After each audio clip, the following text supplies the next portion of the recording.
Good evening and welcome to Wildcat Stadium for tonight's game between your Jacksonville Fighting Indians and the Whitehouse Wildcats. Thank you for joining us on JISD Live. Welcome to our countdown to kickoff, brought to you by the South Jackson Dairy Queen. I'm Ryan Travis, joined by Matt Montgomery, Todd Travis, and Lee Traylor. Tonight the Indians have made their way to take on a 1-5 Whitehouse team where they will look to pick up their first win of the season. Matt, what do we need to see from the Indians to win tonight? They got to play more than one quarter. I mean, they've had a couple of games where they actually played two quarters in Center and Brownsboro, but they didn't play the other half. Since then, those first two ball games, Jacksonville's played really one quarter of really good football. And usually it's to start the game, except for last week against Hallsville. They got off to a terrible start. And that's been the problem so far this year in the first six games, is just the inconsistency. Playing so well, and then all of a sudden the wheels fall off. Can't do that, obviously, in this district in 5A. Whitehouse has kind of had the same situation. They're coming in 1-5, and Jacksonville 0-6. Their lone win for Whitehouse was against Dallas Woodrow Wilson, a team that I don't think they've won a game. They're not very good. So these are, I mean, you know, the records speak for themselves. This should be an evenly matched ball game, if you will, but you're playing in Whitehouse. The house that Mahomes built, I guess you can say that. I've seen some Patrick Mahomes logos when we were coming in, for sure. Yeah, but, you know, it's a talented Whitehouse team that has struggled. Their offense has put some points up on the board, 20 points a game, but it's their defense, much like Jacksonville, who's just given up a ton of points in this season so far. They're giving up 40 points a game as Whitehouse. Jacksonville giving up 43. So I don't know. I mean, Jacksonville's averaging 14 points a game. Whitehouse is averaging 20 points a game on offense. So I'm not sure what that matches up to be, a high-scoring game, low-scoring game. I don't know. But both teams just have struggled defensively, keeping people out of the end zone. I mean, for our sake, let's hope it's a high-scoring game. Those are a lot more fun. They are more fun. They are. I'm not sure I want to get in a scoring fest at Wildcat Stadium with Whitehouse, because they usually have some really good players. I mean, they've got a kid named JoJo Adams. He's their go-to guy. He plays quarterback. He plays receiver. Plays a little defense, but mainly he's a receiver. He leads them in receptions. 49 catches, y'all. 49 carries out of the backfield. Apologize, not receiving, rushing the ball. 49 carries, 317 yards. Mosley, 49 carries, 378 yards. Coming in the ball game, Whitehouse is averaging 305 yards of total offense a game. Jacksonville, on the other hand, 232. So that 20 average for Whitehouse per game, 14 for Jacksonville per game, kind of the difference right there. Yeah, I mean, I'm kind of expecting this to be a pretty close game tonight. Hopefully Jacksonville, if their defense can hold up, I mean, that will definitely slow down the offense of Whitehouse. And you know, both teams have kind of struggled to score so far this season, and you know, maybe tonight is the night. It looks like we're seeing Trent Clater here in warm-ups throwing a deep ball to Quaylen it's Quaylen Holman, and you know, maybe we'll see a little bit of that tonight. Maybe we'll see some things that we haven't seen so far this season and shake it up and see what we can put on the field tonight offensively and surpass our 14-point average. Well, every week Jacksonville's putting in something different offensively. I saw some things they put in this week as well to try to match up with Whitehouse defensively. I think the story of the game for Jacksonville is to keep their offense on the field and maintain drives. Look how Jacksonville had that 12-play, 75-yard drive against Hallsville last week, but they're only doing like one of those a game. You need about 3 or 4 of those and convert them into points, even if you just get a field goal. That's been the problem with the Fighting Indians. They just look so great on some of these drives, and then all of a sudden they're 3 and out. You're not going to be able to do that tonight and get a win at Whitehouse. Yeah, you kind of spoke to it a minute ago about just being consistent tonight. You know, I think that really needs to be the theme. We've seen some flashes from Jacksonville offensively and defensively. I mean, there was a couple games early in the season where, you know, we started a game early with a big fumble or a pick six, and you know, the turnovers have kind of slowed down as well defensively for Jacksonville. But I think consistency is the name of the game tonight for the Indians, both on offense and defense, and they just need to get a rhythm going early and continue to push that rhythm and find some touchdowns or some field goals tonight. We'll talk about our spotlight player of the game, Casey Cardenas, in just a moment. But, you know, whatever it takes to get some points on the board tonight and keep this game as close as you can and give yourself a shot to win it in the fourth quarter, because you spoke on it. Jacksonville's struggled to put 4 quarters together. And maybe tonight's the night that we see them finally do that. Yeah, and last week the Hallsville game at homecoming, that was the first game that I really saw Jacksonville just kind of come out flat, not ready to go, however way you want to say it. The other games there were but then I go to practice this week, and you would not think that's an 0-6 football team. The coaches were up, the players were up, positive. Everybody was working hard, getting work done, getting work in. And that's a great thing about Monte Stevenson and his program and his coaches. They're not even thinking about the record. They're always looking forward, trying to correct the mistakes, trying to say, but they don't dwell on it. They move forward, and they know they got a good chance to win tonight here against a 1-5 Whitehouse team. Yeah, and the only thing that you can do tonight if you're the Indians is improve. We've seen some improvement in areas throughout the season so far, but it's a lot like my golf game was today. It's kind of hard to put it all together. I've hit some good drives, then you hit a terrible iron shot, and that's kind of been the Jacksonville way this season is just not quite finding a groove and being able to click and fire on all cylinders, and it's going to come together at some point. We just don't exactly know when that is. And, tonight would be the perfect time because when you look forward at the Jacksonville schedule for the remainder of the season, you're going to play potentially the 3 best teams in our district this season. I don't think there's any question. The last 3 games will be the best teams that Jacksonville will see all year long. And that includes a good Athens team, a Henderson team. Mount Pleasant, or next week Marshall at Tomato Bowl, then you go to Mount Pleasant, you finish up with T-High. So tonight, you really need to get that win. You need to really change the culture tonight with one of those wins that you can look back on and say, hey, that's where this thing changed. And there wouldn't be a better place to do that than in Whitehouse, who Jacksonville's had a pretty decent rivalry with all the years, except, it started off, people don't remember this, but Jacksonville dominated Whitehouse. They won like 13 or 14 in a row. Jacksonville and Whitehouse, they didn't play at all during the 70s. In the 80s, they played a couple of times, and then they started picking it up. But now Whitehouse leads the overall series 18-15. And so that tells you right there, Jacksonville had won the first 13. So the Fighting Indians won 2 out of the last 16. So it's been Whitehouse has dominated this series over the last decade and a half, but it's not a better time than tonight to fix that. Yeah, it's got to turn around at some point and swing back our way, and tonight is the perfect time to do that. And I spoke a minute ago, it's going to take all facets of the game. You got to be sharp on offense, you got to be sharp on defense, you got to be sharp on special teams. And let's go and take a look at our spotlight player of the game tonight, KC Cardenas. KC is a senior place kicker for the Indians. He's been rock solid on extra points this season and will probably need to come up with a big-time field goal tonight to keep the Jacksonville offense rolling. KC is a standout player for the Jacksonville soccer team and was a first-team all-district punter last season. So make sure to keep an eye out tonight for number 23, Carol Cardenas. And, I've been told his field goal range is anywhere on the field from Coach Jaramillo. So maybe we'll see a lengthy field goal tonight from KC. Well, we saw a 45-yarder last week for Hallsville. I think KC's up to it. And, hey, that's your 2025 homecoming king. That's true. I forgot that. Carol Cardenas. So in royalty, we're in the presence of royalty here tonight. The Carol throws me. I'm so used to saying KC. Well, they have him listed on the roster as KC, but usually Rudy for the soccer stuff lists him as Carol, and so that's kind of what I've gotten used to calling him over the past couple seasons. Well, it's a great night down here, guys. I know it's a little chilly in the press box up there, with your sun burning all, Ryan. But I'm sweating still. So. Oh, okay. Yeah. Good. Well, maybe being cold is a good thing. Oh, it's a lot cooler than it was last week at homecoming at Tomato Bowl. It's going to get down to the low 70s before the evening's out. Just a perfect night for football. Fighting Indians now making their way back into the locker room. Still about a half hour away from kickoff, as Jacksonville will renew this 34th meeting between these two teams, by the way. As I just mentioned a moment ago, Whitehouse leads the series 18-15. Did you say when it started? When was the first time they played each other? Jacksonville, the first time they played Whitehouse, I think, was 1988. Okay. Because, Whitehouse was they were always a small school. They were always like, they won the 2A state championship in basketball, I remember, in 1978. So, they were, and Jacksonville was 4A. So they were 2 rungs below Jacksonville in the late 70s, and then people started moving into Whitehouse, and and now they're probably have 200 students easy more than Jacksonville.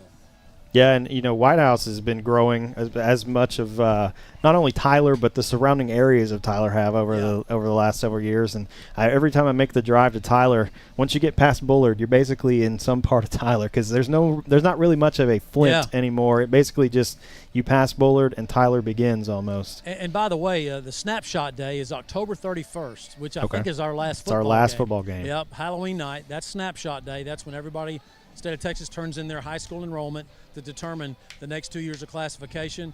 I hate predicting stuff, but Jacksonville should be going back down to 4A Division I. I mean, yeah, from what I've heard, it sounds like that's probably going to be the case. I think our last enrollment was maybe a little inflated with a couple big classes, and you've graduated a lot of those kids. And from where we're at right now, I think we would have probably been 4A Division I. Yeah, we would be. We're at, my understanding is we're 1250, 1260. And the cutoff last time was 1350, and we turned in 1384. So we were 34 over to get into 5A Division II.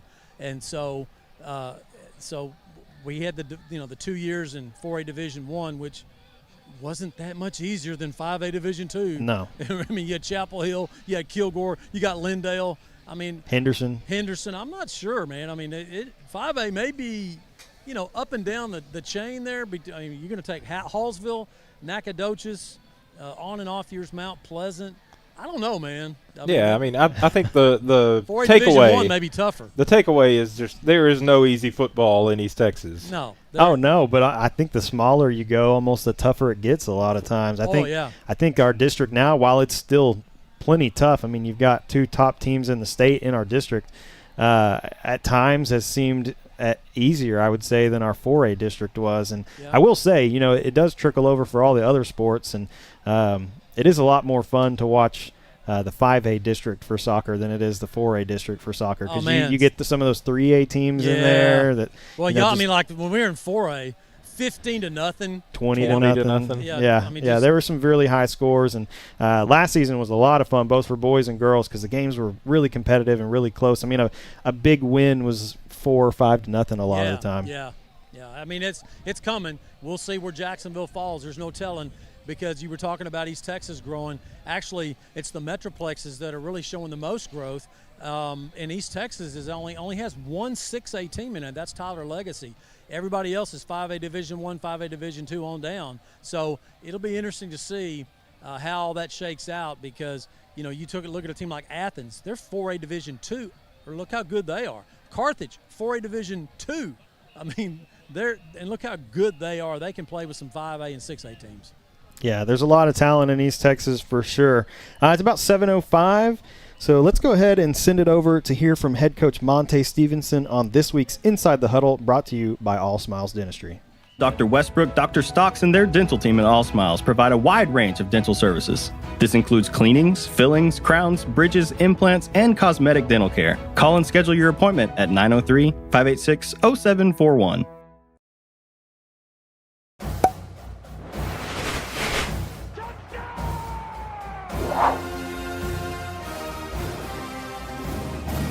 Welcome to Inside the Huddle. I'm Matt Montgomery, along with head football coach and athletic director Monte Stevenson. Jacksonville was at home last week for homecoming against the Hallsville Bobcats. Coach, definitely not what you expected or not what you wanted. Got off to a tough start and kind of dug themselves a hole. I know there's so many activities on there, and I know you do not want to blame everything on the activities because you have homecoming every year, But it was not a great start, and it just kind of snowballed from there. Sure. So – we spotted him a few points, and I think the frustrating part was you spot him a few points, then you decide to play with him, and you start getting some stops.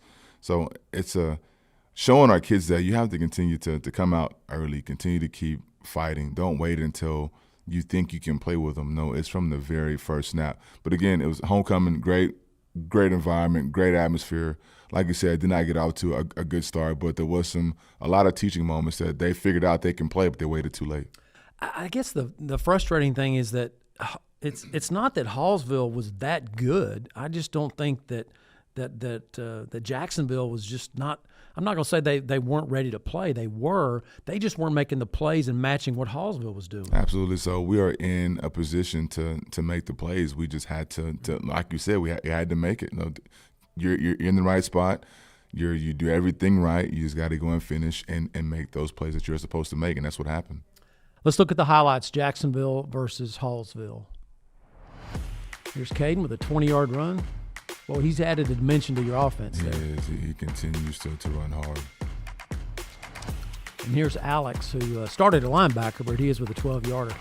He's a special kid. You can put him anywhere. Here's a wild-looking play. You got motion. He's wide, then a bend-to-Bubba pass here. Yeah, Coach King add a little wrinkle to it. Know what he's doing. There's a touchdown by Caden from 1. Gets it in there.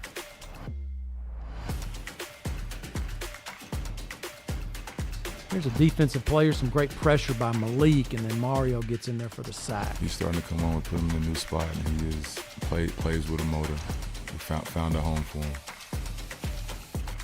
So here's Trent to Malik. Malik caught a couple of passes. This is for 27. He's got soft hands. Delivered it right over the top there. And here's the Castle for 19 from Trent. Good ball control and feet on the sidelines. And there's your highlights for the Hallsville game. Coach, let's move on to Whitehouse. This week, Whitehouse at Wildcat Stadium. Tough place to play, but Wildcats struggling too. They only have the one win against Dallas Woodrow Wilson. Talk about the Wildcats. What do they do offensively? We'll start with that at the end. So, they're one and the same as these past few games. They're a spread football team. They have in my opinion, a really good athlete. Wears number 6, and they're going to find ways to get him the ball, whether he is quarterback in the Wildcat position, whether he's playing running back, whether he's at receiver. Like, they're going to find creative ways to get him the ball. So our plan all week is when we're doing our team period is to find a kid like number 6, put him in various spots, knowing that they're going to target this young man. So he's special. If you can slow him down, there's a good chance you can win the game. So you've had 6 games, and you're still doing some changes offensively and defensively. On the defensive side of the ball, same look, but you've kind of tweaked some things defensively. What will your defense need to do, obviously, to stop number 6, defensively different this week? You got to stop the run. So one thing about, Coach Thomas, our scheme stays the same, but the presentation is going to look different.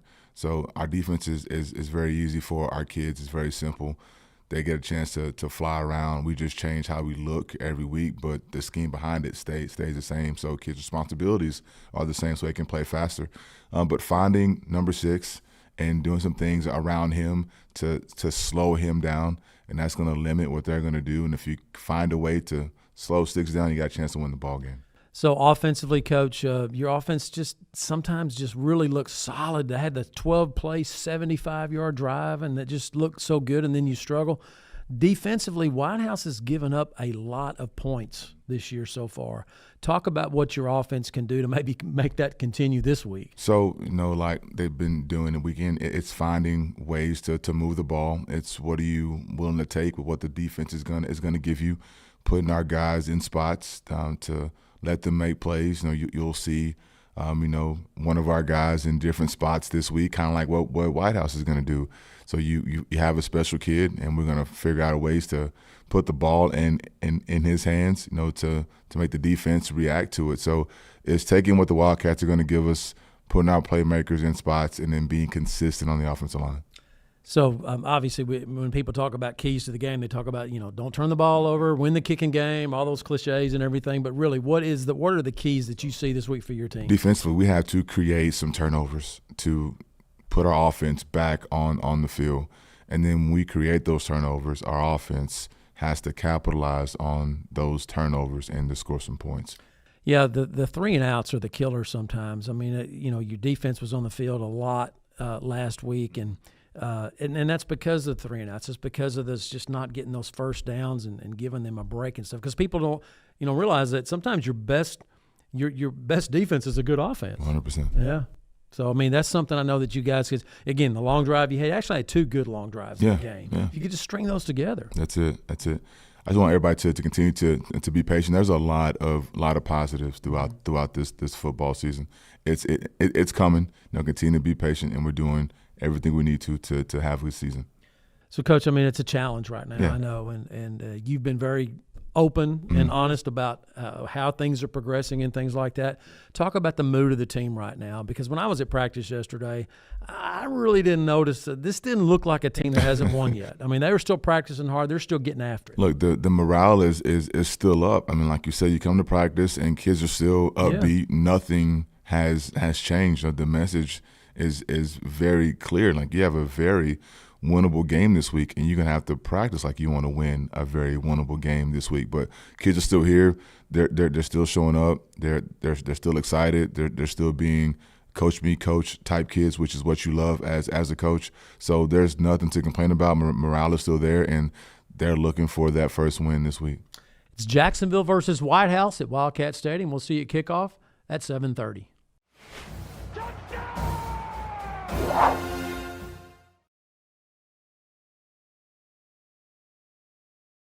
We'd like to say thank you to tonight's team meal sponsor, Commerce Street Draft House. Thank you for your valued support of Jacksonville athletics. At the South Jackson Dairy Queen, every day is a treat. Cool off in your favorite blizzard, celebrate big with our famous ice cream cakes, and stop in to see the friendly staff who make every visit special. Dairy Queen, where happy tastes good. Life insurance that meets your needs now for when they need it most. With help from your State Farm agent. Call State Farm agent Jeremy Harmel in Jacksonville today. Like a good neighbor, State Farm is there. Get a quote today. Welcome back to Wildcat Stadium here in Whitehouse, Texas, as Ryan Travis is getting us kind of set up with our scoreboard. We do have a physical scoreboard tonight, which is a huge upgrade. But we still have a few small things to iron out with that so that we can give you clear and consistent game information as part of tonight's broadcast. So I am tasked with kind of filling in on the commentary while Ryan works on that. And who better to do that with than Matt Montgomery, class of 1923. Let's fill it up, baby.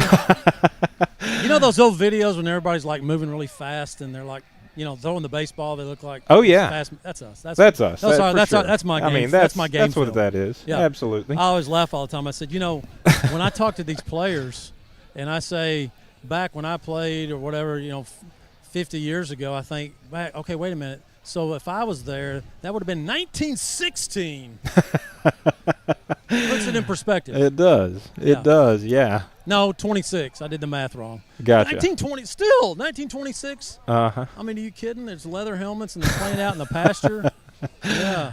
Half the team doesn't have electricity. That's right. Yeah. Wow.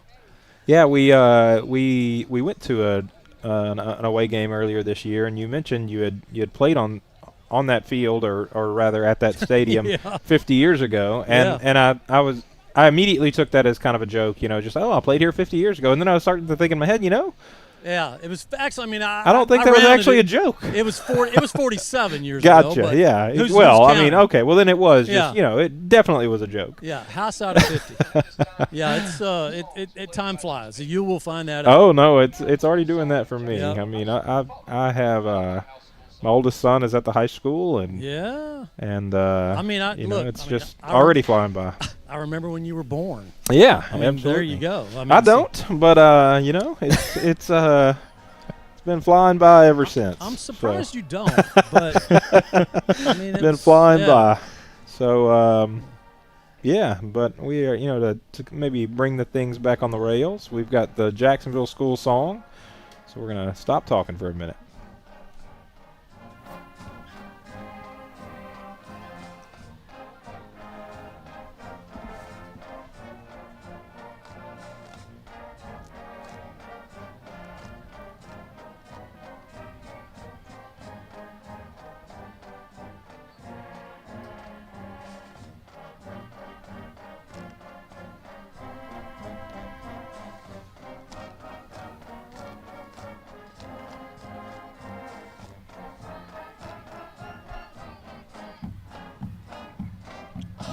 Jacksonville High School school song played by the Jacksonville High School band, led by longtime band director Donnie Berry. You know, we're talking about time.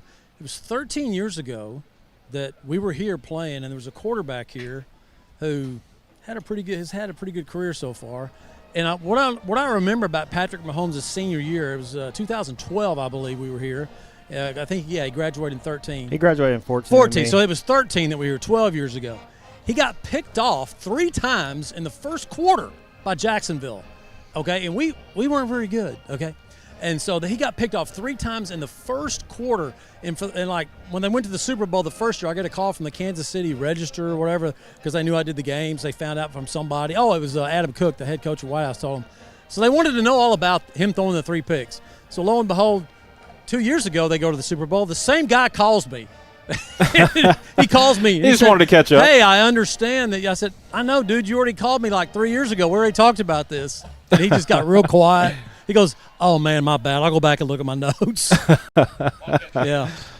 Well, that's pretty great. It's my little journalism story. Yeah, that's good. The old big time over there. Yep, he is kind of done well since he left Whitehouse, hasn't he? He's done all right. Yeah, done okay. Been all right. Yeah. You know. Please welcome our 4th grade Tumble Cats. All right, here come they call them the Tumble Cats? Is that what he called them? Tunnel Cats, maybe? Tunnel Cats. Tumble or Tunnel Cats? Well, we'll try to get them up on the board while we're talking about them. Yep. And there they come. Those guys look like they're running the 100 meters. Look at that. That guy's got some arm. Oh, that's a nice job there. That's right. Yep. The form. Running across there. Look at the really big kids in the back. Oh, that's a dad. I'm sorry. It's kind of like Andy Reid in that punt, pass, and kick. Oh, yeah. Remember that? I do, yeah. A bunch of small children and then 6'4" Andy Reid with a mustache. The number looked like it was a tiny font on his chest. Yeah. I guess both teams are gathering. I'm looking down in the tunnel. I don't see Jacksonville or Whitehouse yet. Of course, it's still about 12 minutes before kickoff here at Wildcat Stadium. That's really great commentary by us, by the way, talking about something that's very visual that no one can see on the broadcast. You know, that's when you know it's good commentary. Wait a minute. You're referencing things that people really need to see an image of to understand. Wait a minute. We weren't filming the Tunnel Cats coming out? No, I'm talking about Andy Reid. When you and I were just having this great time laughing again about this image that we've both seen. Well, I'm if sorry. you haven't seen it. Well, I mean, I'm sorry, but, the people that are watching this right now, y'all got to catch up, okay? I mean, get out. Look at some YouTube. It's hilarious. I mean, absolutely. It's on them if they haven't seen it. Yeah, it's Andy Reid, 12 years old. He's 12 going on 30. Yeah, 12 years old. Looks like he's, working in the mine. Yeah. And he's at the NFL youth punt, pass, and kick. That's when he started growing the mustache. I'm not sure when he was 12. I'm not sure if I've seen a picture of this. I swear. Oh, it's on YouTube, man. I swear Lee has told me this and probably showed me a picture of him before, but I can't picture it right now. Did you fantastic see what uniform he was wearing? He was wearing a Los Angeles Rams helmet. The Rams, yeah. Yeah, the old Ram helmet, that was so cool. Yeah. Yeah, that's what he was wearing. And all these kids come up to his waist, and he's just this big old like I said, excellent commentary by us. Yes. You never know what we're going to talk about here. Yeah, we're just filling space, man. Oh, yeah. Well, we're at 10.5 minutes to kick. You know why we are? Because it's not homecoming tonight where we're playing. That's true. That is true. And that has not been the case at every away game we've had. Breaking a trend here tonight. But maybe they did homecoming against Woodrow Wilson. Maybe so. Maybe they did.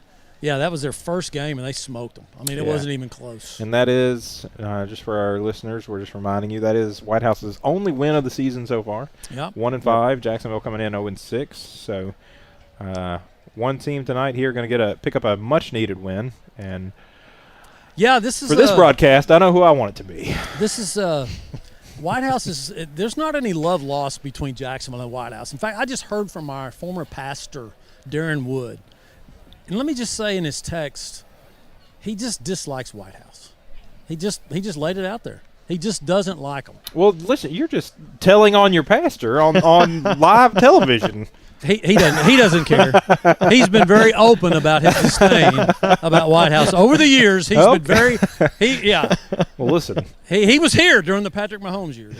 He felt the pain. I just think we need to warn all the preachers in town, like, don't confess anything to Matt Montgomery. It's going to go out to the masses. That's He right. will tell everyone. Well, that's just a warning to anybody who texts me that it could end up on That's the true. air. So you got to be careful. That is definitely true. You got to be careful. That's right. You just never know. You do never know. Yeah. Oh, But, man. Speaking of Patrick Mahomes, I think he sponsors the Whitehouse apparel. Is that correct? With Yeah, his- so as far as I understand this year, yes, they there's a partnership between Adidas and Patrick Mahomes. He kind of has a personal brand. He introduced that when he was being inducted into the Texas High School Hall of Fame. Really cool. Along with Jeff Traylor, by the way, former Jacksonville coach, now at UTSA. That's The right. same night they were, and it was Patrick was up there getting inducted, and he said, and by the way, and he pulls up a T-shirt and says, "That's my high school right here, Whitehouse. We're doing it's his brand. It's a new brand." Yeah. He did a little marketing while he was getting inducted. It's really cool. That's There's kind of very good business sense there. Patrick Mahomes insignia kind of all over the stadium. Yeah. Mm-hmm. You can see it on the tents. I don't know that we'll show that on the broadcast, but they have it on their like tents back behind their benches and things. I think I saw one. I've seen it on a bunch of T-shirts. There's one by the band in the end zone. He's definitely supporting his alma mater.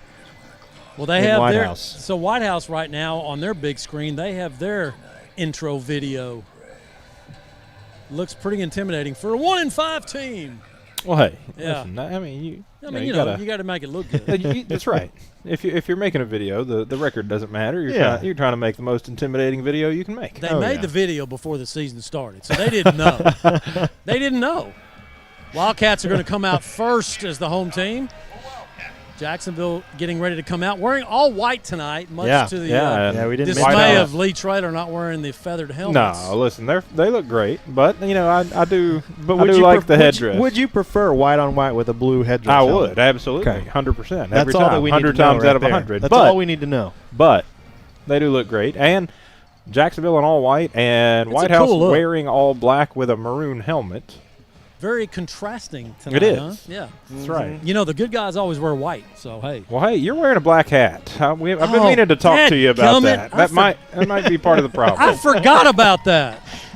As Jacksonville takes the field. We need to get Matt a baseball cap that has the headdress embroidered on it, so he can fit in on the sideline down there. Go. There you go. I'm game. I got to make a change. Jacksonville again on the field. You hear the fight song. Crowd still rolling in here as we get ready for the playing of the national anthem.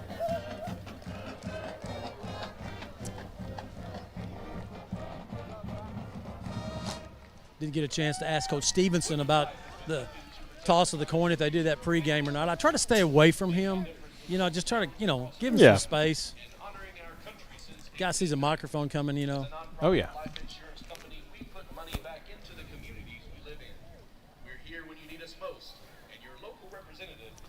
A lot of improvements on this stadium, guys, over the years going back to when Mahomes played here. Totally different look of a stadium. New scoreboard. You look in the stands and one of the end zones where the band is for Whitehouse. They've expanded the home field, improved the press box. A lot of improvements. Not as much as Tomato Bowl. That was the biggest improvement. But it's a nice little stadium out here. Please stand and be recognized for your service to your community and country.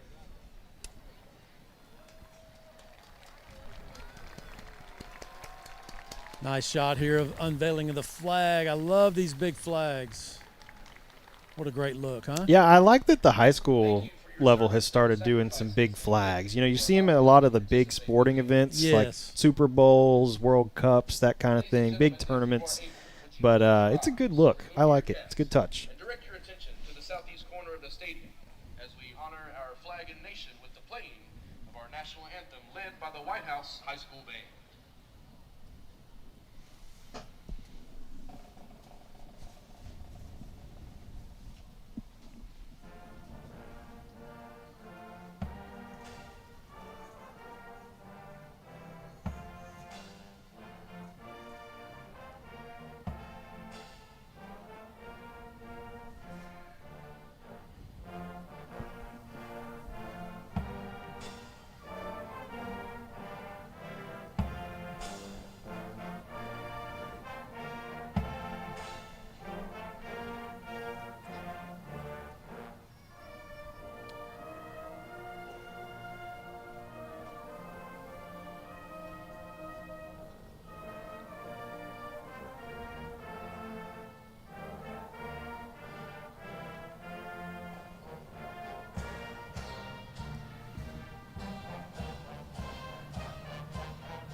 High School band with the playing of the national anthem.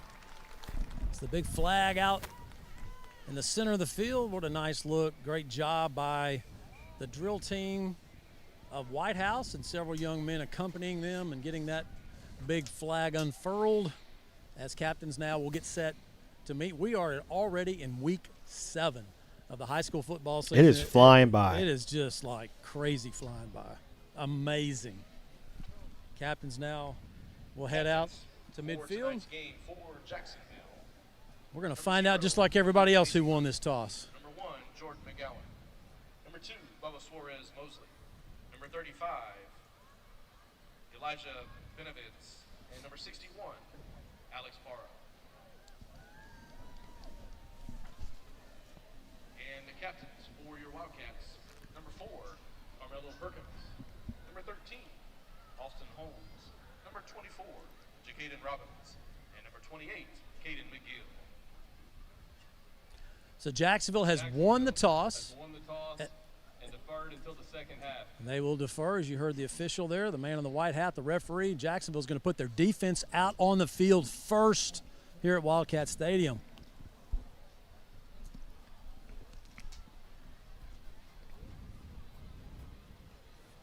With the first half option, Whitehouse is elected to receive. Captain's now shaking hands. As the Wildcats dressed as Lee Treather described a moment ago, all black jersey, black pants, maroon helmets. Fighting Indians all white tonight, white pants, white jerseys, white helmets with a 903 and that famous tribe insignia on the side. 1-5 Whitehouse, 0-6 Jacksonville. Somebody is going to leave here much happier tonight after having a tough season so far as we enter week 7. Yeah, they are. I think Jacksonville iced out tonight, as the kids say. Yeah, that's a good look, man. Like the Cowboys did the Jets last, was it? Yeah, they were all white. They looked just like the Cowboys were all white last week. Did y'all see that when they beat the Jets? They had the all white on, white helmets, white jerseys, white pants. They did. Did you watch that game and see Justin Fields hit one of the defenders and it went up and hit the sky cam? I did see that. That was crazy. That was nuts, man. I've never seen that happen before. Very little chance of that happening tonight. That's true. I would give it a 0% chance because there is no sky cam. A 0 probability. Yes. We're set to go. Glad you're with us here on JSDLive.com with your play-by-play. Here he is, Ryan Travis. Davian Tavera has this one teed up. Kickoff's brought to you by our friends at Neighbors Coffee. This one deep left, fielded inside the 15 by number 2, Zion Alexander. Pretty good burst up through the hole and gets out near the Whitehouse 40-yard line. Jacksonville did a nice job staying in the lanes. Williamson just made a heck of a cut right there. Zion Alexander, the 5'7", 165-pound running back. Gives Wildcats pretty good field position up at their own 40. So the Wildcats will bring out Austin Holmes at quarterback. He'll be joined in the backfield by number 24, J.K. Robbins. Isn't there a J.K. Dobbins? There is. From LaGrange, Texas in the NFL? There is. Okay. He currently plays for the Broncos. This one going to be fired to the near side. Pass caught by Alexander. Makes a man miss and gets out near midfield. And that will be a first down for Whitehouse on their first play of the game. Yeah, just a good block by Jackson Gary out there. The tight end flexed out. Just kind of chipped Jacksonville's corner over there. That's C.J. Crockett. Wildcats get up for a first down at the 50. We have a quarterback change. Yeah, it's the little dude. It's number 6. There he goes. He's going to keep it himself, going up the middle. Woo, big baby. hit, Malik.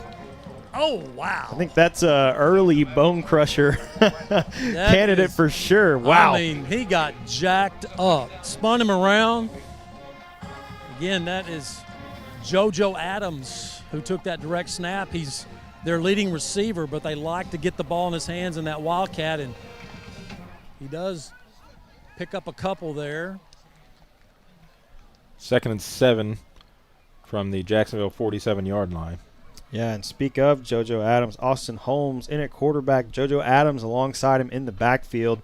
Alexander goes in motion. Holmes trying to flip this one, finds Adams, immediately wrapped up. Great Big play job there from Jordan McGowan. McGowan read that perfectly. You know, when JoJo Adams is in the backfield for Whitehouse, that's just good scouting by Jacksonville's coaches and having the Jacksonville defense prepared for number 6 of Whitehouse. Yeah, They want the ball in his hands, and boy, did Jordan come up and make a play. Really good job of Jordan fighting through traffic to get there. Avoided some blocks, 3rd and long. Yep, loss of 4, 3rd and 11 now. From the Whitehouse 49-yard line. 2 receivers right, 1 left on 3rd down and long. Holmes gets the snap, fires this one near side for Muhammad Diarra, incomplete, and it will be 4th down and 11, and it looks like Whitehouse is going to send their punter out, and their punter is actually, the majority of the time it looks like, going to be Austin Holmes. Well, Diarra ran a nice route right there. It was just a bad throw by the quarterback, Austin Holmes. I mean, it was just didn't deliver the ball. It would have been a 1st down. He went down, did a little out route, wide open, just missed him. So Whitehouse, after getting 1 first down on their opening drive, they'll punt now to Jacksonville. Holmes gets the snap, gets this one off. It's going to bounce at the Jacksonville 25 and will be down about the Jacksonville 20. So your defense does a great job. You win the flip, you defer to get the ball to start the second half. That's what you want to see. They didn't go 3 and out, but they only got the 1 first down. So this is Jacksonville's offense now. They'll have the ball. Let's see, by the time they put it down, it's going to be right at the 20 of Jacksonville where they'll start their first drive. Yeah, Be Trent Clater coming in at quarterback for the Fighting Indians, Yeah, getting the start. We saw some good things from Trent towards the end of the game last week against Hallsville. We'll see if he can pick up where he left off. He'll be joined in the backfield by Alex Polk, the 10th grader, leading rusher for Jacksonville. 1st and 10 for the Indians. Clater going to fire this one out for Jordan McGowan makes the catch. Good pickup on 1st down. Gets out near 1st down yardage. We'll see where they spot him. Great block by Sally over here on the edge. Stealing and Sally, the senior, lined up in the slot. Actually, he was on the line of scrimmage. And they're going to give him an EAG forward 1st down. But just a nice block by Sally to free Jordan up to get that EAG forward 1st down on the Fighting Indians' first offensive play. Trips right, 1 left. Polk still in the backfield with Trent Clater. Clater fakes the handoff, fires this one far side. It will be picked off by number 3, Jamarian Thurman. Well, Jacksonville, I'm trying to see who he's trying to find right there. Who is that over there? I think that was number 12, Dalen Sally. Yeah, Sally, he actually went out of bounds. He tripped, fell into the white, and so, I don't know if he's eligible to come back in, but he fell down, and Trent just threw to a spot, and that's where the Whitehouse defender makes the pick. Trent has struggled this year throwing the INTs, guys. I think that's his 5th of the season. He's had several. Threw a pick 6 last week.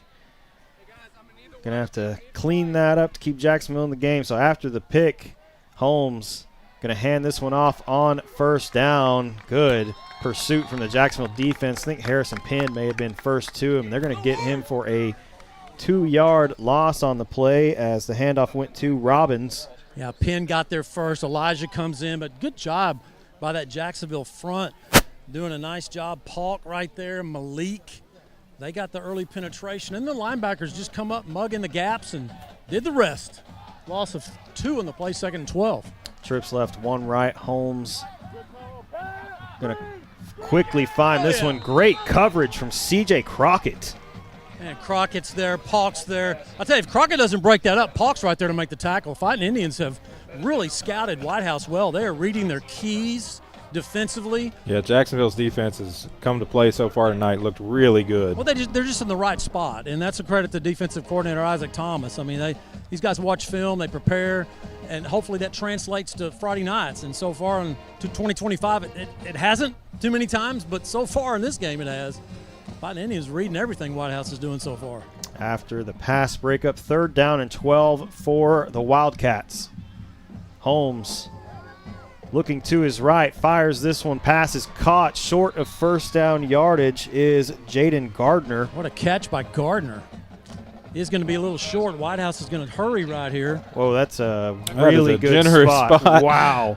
What, is that right? They gave him Yeah, that they first gave him down? the first down on that play. Wow, we Sure are in looked like- Whitehouse, he by the looked way. Like he was about a half a he yard to caught a it. yard short. He caught it at first down yardage, but he ran backwards, so that should have been short. But either way, 1st and 10 for Whitehouse inside Jacksonville territory down to the 49.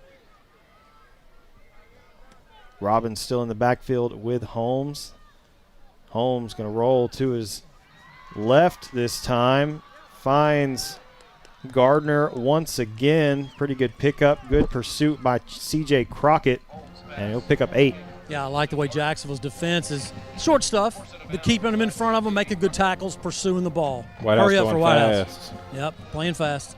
2nd down and 2. Holmes going to hand this one off to Robbins. Has a hole up the middle. Picks up the first down. And play is going to be blown dead. They're going to mark him at the Jacksonville 36-yard line. Whitehouse always seems to have that up-tempo offense. Not as fast as they were a few years ago under Adam Cook and McFarland, but Westerberg, the head coach, plays a little bit slower tempo. I mean, they used to not ever huddle. They just go straight to the line, and they're huddling now. 2 receivers left, 1 right, 1st and 10 for Whitehouse. This one going to be flipped out to JoJo Adams. It's upended by C.J. Crockett, but he will pick up 7. That's the cat they want the ball in the hand to get Actually, the hands. they are going to give him a first down again. Are you saying they're being generous with the spots? I mean, Ryan? it looks very generous to start the game, which I kind of thought they were generous with Jordan McGowan a moment ago too. So yeah. I think it's going both ways. Really good open field tackle there from CJ. Well, forward progress these days is very forward. It's a very forward. It's an offensive forward. Offense is favored mainly on that. 1st down and 10 for the Wildcats. Holmes under pressure, scrambles, going to fire this one downfield, and it is picked off. It is number 3. That's Kenyon Tilley for Jacksonville with the pick. Huge play for Jacksonville defensively. And I tell you, Malik Massenberg put pressure on Austin Holmes, and Holmes was kind of thrown off his back foot because he was trying to get away from Malik Massenberg of Jacksonville, and he underthrew it terribly because of the pressure by Malik. And there's Kenyon Tilley with his first interception of the year. The junior will give Jacksonville the football back on their own 13-yard line. Yeah, that's a big interception too, because Whitehouse had kind of gotten a drive going there. You pick it off inside the 10, able to bring it out across the 10 to the 13. So Jacksonville not going to have great field possession, but a huge turn of events. Ben Bolton in the game now for Jacksonville at quarterback. He's going to hand it off to Caden Boyd. Oh, wow. Oh, man, it is like nobody got blocked right there. I mean, as soon as Ben hands that ball off to Caden Boyd, he's running for his life sideways. Yeah, it's going to bring up 2nd and 14 for Jacksonville. Yeah, pretty big loss there for Caden Boyd. Malik looks like he's going to check out of the game. Jaquelin Holman going to come to the near sideline. Jacksonville trying to get the play in. 15 seconds remaining on the play clock. Ben Bolton and Caden Boyd in the backfield. Bolton going to hand this one off to Boyd. Not much room to run there for Caden Boyd.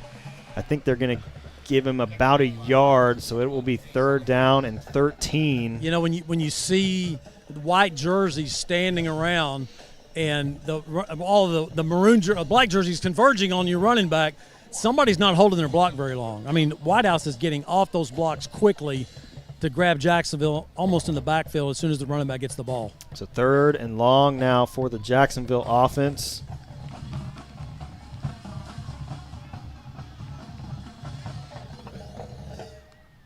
Bolton drops back, has some pressure, fires this one near sides over the hands of Jaquelin Holman, incomplete, and that will bring up 4th down and long for the Indians. Yeah, Ben under pressure. I mean, when he released that ball, his hand came down and hit the defender. So, I mean, he was under pressure. And that's been a problem for Jacksonville. We've talked about it ad nauseum about, the protection, getting a clean pocket for their quarterbacks. And it just hasn't happened on the first couple of drives, especially the second drive, as the Fighting Indians now will send Tavera in. He's standing in the middle of his own end zone. Got to get a good snap here from Toby. Yeah, Davian Tavera, good snap back to him, gets this one away. Pretty good punt, going to be fielded just inside the Whitehouse half of the field by JoJo Adams, pushes it across midfield and is brought down. Nice turnaround, good job by Tavera, the punter. Yeah, good punt, good coverage as well from the Jacksonville punting unit. Clean snap by Toby, nice job. So third offensive possession for Whitehouse. Both teams have an interception each, a turnover each for their defense, and so far nobody's been able to do anything with it. Yeah, Jacksonville's defense has played well through 2 possessions. We'll see if they can keep that up here. 1st and 10 for the Wildcats. Alexander, man in motion. Holmes going to hand this one off to Robbins, trying to go up the middle. Still fighting for some yards. Pretty good pickup on first down as he will get 6. Robbins is the workhorse running back for Whitehouse. I know we've talked about getting the ball. They like to get the ball in the hands of number 6, JoJo Adams. Tough yards right there. Gain of about 6. So this Jacksonville defense in this first quarter have had some nice plays. Been in the right place at the right time. Yep, they're just spending a little too much time on the field here in the first quarter. Yep. Holmes. Lots of pressure and will be dropped behind the line of scrimmage. Loss of 1 and a big tackle there from Elijah Benavides. Yeah, Benavides was spying that quarterback there, Austin Holmes. And Holmes, good coverage by Jacksonville. Absolutely. In the secondary. It was excellent coverage back there as Makai Spencer, the 10th grader, and also Kenyon Tilley, who also already has an interception in the game. They covered everybody up, and Holmes had to eat the football, and there's Elijah for the tackle. No gain of, actually a loss of a couple of yards. Call it 3rd and 5 here for Whitehouse. 3rd down and 5. Holmes going to flip this one to the far side. This one is in the hands of Zion Alexander, who finds a hole, and he will score. Just a little tunnel screen, and Jacksonville got caught in the mix master in there. Kind of got tied up in the middle of the field. That opened up a huge lane for Zion Alexander. Man, he took off at the 30, and there was nobody in front of him.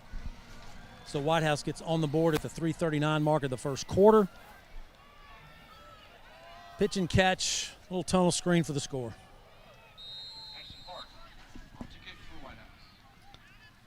Ashton Park in to attempt the extra point. Extra points brought to you by our friends at Neighbors Coffee, and this one from Park is up and good. That makes us a 7-0 game.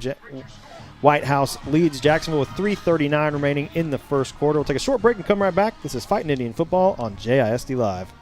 Since 1953, Hubert Glass Oil has been servicing the Texas market with the finest quality fuels and lubricants. Each batch is crafted with precision and quality tested by our in-house lab. Whether you're on the road, on the farm, or on the job, we have the right product for your needs. This glorious Whataburger is yours. A few minutes ago, it didn't even exist. Why? Because every Whataburger is 100% fresh beef and made to order. That means we didn't start cooking it until this exact moment, right here, when you ordered it into existence. Whataburger, just like you like it. I'm Matt Montgomery. For over 40 years, my business has helped people manage their money and organize their financial life. I'm a registered investment advisor with the state of Texas and chartered financial consultant. Whether you need... Welcome back to Wildcat Stadium. Ashton Park has this one teed up to kick away. It's going to be fielded by Suarez Mosley. About the Jacksonville 15, makes a move, makes a man miss, still fighting for yards, gets out across the 20, and they're going to spot him at the 23. But that ball bounced around forever back there. And Mosley went airborne on that tackle. I don't know if you saw that, but he kind of stepped up, and somebody just lifted him up. I mean, he was way above the pile. Up in the air, his feet were dangling, if you will, before he came down. So Jacksonville will take over. Looks like they're going to mark it at the 23 of Jacksonville. So Jacksonville is their third offensive possession, and every one of them have been inside their own 25. So they haven't really had, haven't had much field position there. And here's Trent Clater back in at quarterback. Polk in the backfield with him. 2 receivers each way on 1st and 10 for the Indians. Handoff goes to Polk, immediately met by Kadavian Pickens. Pickens, one of their leading tacklers. Actually, he is the leading tackler. 6'2", 220, a linebacker, and he just laid the wood on Polk. No gain on the play. 2nd and 10.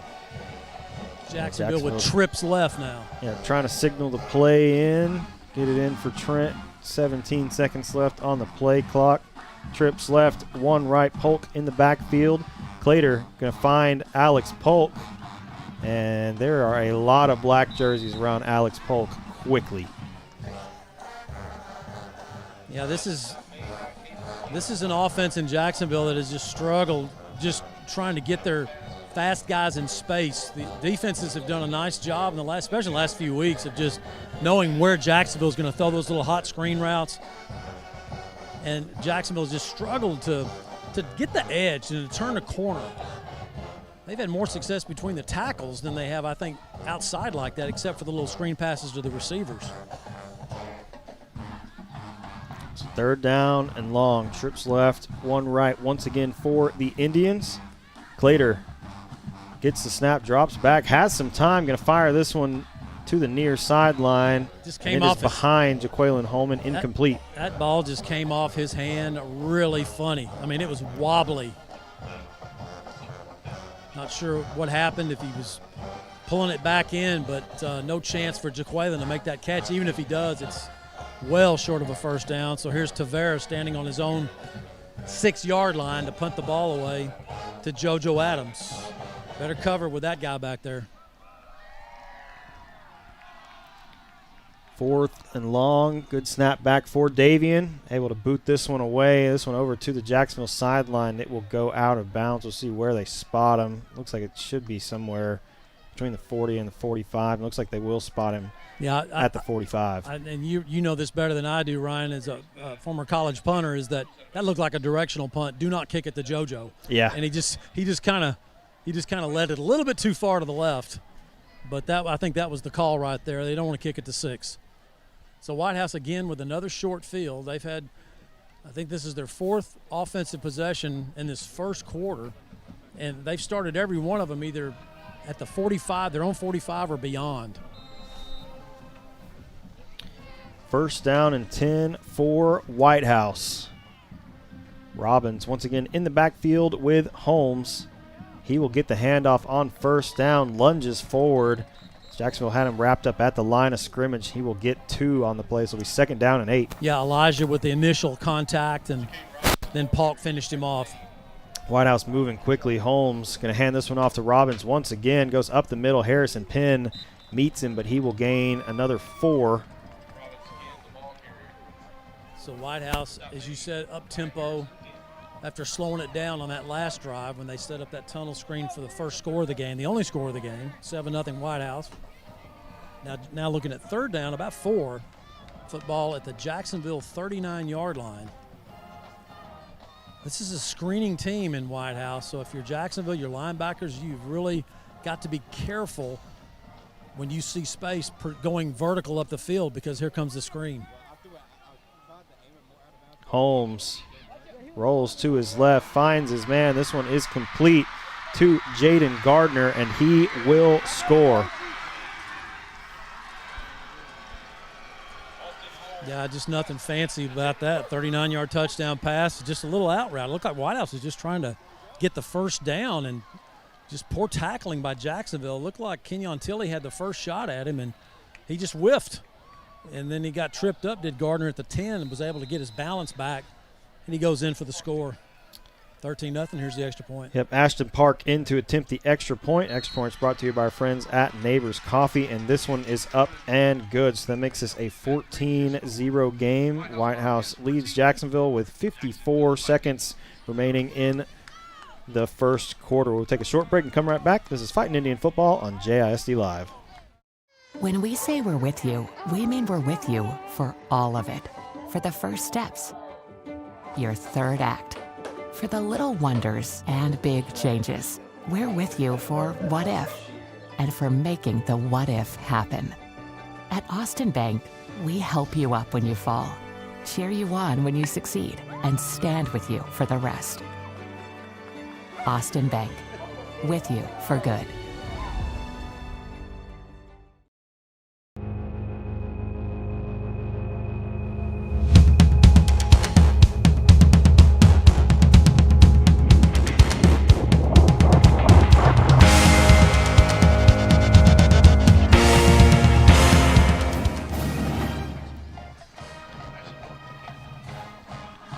Welcome back to Wildcat Stadium. Ashton Park has it teed up as they have taken a 14-0 lead over Jacksonville as we near the end of the first quarter. This one is going to go out for a touchback. Well, there's no question. Jacksonville's offense has to do better. I mean, what an understatement, huh? I'm brilliant. Well, yeah, Jacksonville's defense has, it's played well at some parts of this first opening quarter and given the offense some opportunities. They stopped the opening drive. They got a pick, deep in Jacksonville territory. And so you're right, Jacksonville's offense. I just feel like I need to walk into their huddle and say, wake up! Well, maybe don't do that for your own safety. Well, we want to keep you well for the rest of the game. I can assure you I will not be doing that. Oh, good grief. Get on the ball. Golly bum. Pass incomplete, intended for Jaquaylin Holman. Just couldn't haul that one in, so it'll be second down and 10. I told him. He's got those gloves on. I told him. I said, you drop one pass, I'm coming over there to rip those gloves off, man. Well, maybe don't do that either. Oh, man. Got to catch those. You're going to move Ben out to receiver. Jaquaylin Holman in at Wildcat on second down and 10 for the Indians. That's Jordan. Oh, Jordan McGowan, excuse me. Jordan around the left side. Oh, late hit. Give me a late hit. Pushed out of bounds. Nope. Picks up a few. Jordan McGowan in on the carry. Really thought Jordan was on the white when he got shoved there, but no call by the official. So 3rd and 7. Yep. Jordan picks up 3. Hard 3. Getting behind the chains on every third down. Polk in the backfield with Ben. He's fired this one to the far sideline. Jaquaylin. Intended for Dalen Sally. Sally. And it is incomplete, so that'll bring up 4th down and 70. No, that did not. No. I mean, you're talking about 14, 15 seconds off the clock. I think it was under a minute when we came out of that. You got to give the defense some time off the field. Yeah, that ball was high. Ben's got to deliver a better ball than that because he makes the catch. He's at the first down sticks. It's a first down. And just threw it over. I mean, Sally, I guess you could say it's a catchable ball. He got his hands on it, but that's the kind you got to put down low and make sure he catches it. Good snap back from Toby. And this one punted away by Davian Tavera. Look at Toby down there. Toby down there fielding. And that ball is going to roll inside the Whitehouse 30 and will be downed by Toby Simpson. I think Toby just ran a 4.340. He was immediately down there. How did he get down there? He was down there quick. I mean, JoJo Adams, he was going, was the number 53 already down there? A really impressive play from Toby. Well, this is the worst field position for Whitehouse. We still have 27 seconds to go in this first quarter, and this just tells you how Jacksonville's offense is struggling. This is the 5th offensive possession in this first quarter. 5th for Whitehouse. Robbins alongside Holmes in the shotgun. Handoff goes to Robbins. Big hit from Elijah Benavidez. Ooh, brutal. They're going to give J.K. Robbins about 5, it looks like, on that run. So it'll be second down and 5. And it looks like we're going to get to the end of the quarter.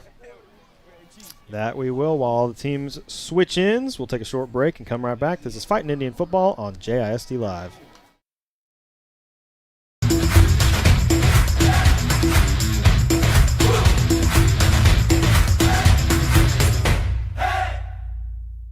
Dr. Darwin Dar and his staff at Dar Chiropractic specialize in family chiropractic care, exercise rehab, digital x-rays, nutrition and weight loss programs, decompression, and chiropractic wellness care. Located down the street from the Tomato Bowl, Dar Chiropractic. They can help you feel better. Dr. Westbrook, Dr. Stocks, and their dental team at All Smiles provide a wide range of dental services. This includes cleanings, fillings, crowns, bridges, implants, and cosmetic dental care. Call and schedule your appointment at 903-586-0741. Passing the competition by leaps and bounds. The team of world-class specialists at Christus Orthopedics and Sports Medicine Institute are experts in caring for bones, joints, and muscles. In addition to treatment, they also provide special programs designed to keep you in optimal shape and improve athletic performance. So whether you're a student athlete or a weekend warrior, they'll keep you at the top of your game. Christus Orthopedics and Sports Medicine Institute. Welcome back for the start of the second quarter. Holmes under some pressure, scrambles. He will pick up about one. Elijah having a heck of a game. He's all over the place. Holmes had nobody downfield, so good coverage in the secondary as Holmes didn't have anywhere to go, and they did a nice scramble, but then Elijah comes in and wraps him up. 3rd down, 4 to go for Whitehouse. And, boy, if you're Jacksonville, I mean, I don't know how much more you can ask your defense. 5 offensive possessions. You've only given up the 1 score. You got to pick. You got to get some help from your offense. 2 scores. 2 scores, excuse me. I'm sorry, 14-0 Whitehouse. Apologize.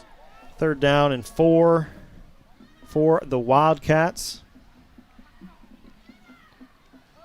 Holmes fires this one to the near sideline. It is caught by JoJo Adams, and he will pick up the Wildcat 1st down. So 3rd down conversion for Whitehouse. I believe that's, if I'm keeping count right, that's their 5th 3rd down conversion in this just starting second quarter.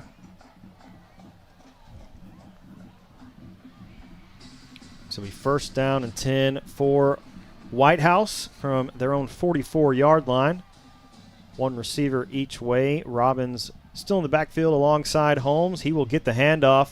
Goes up the middle. Not much room to run. Good job from the Jacksonville defense, though he does pick up about 4. So bring up 2nd down and 6.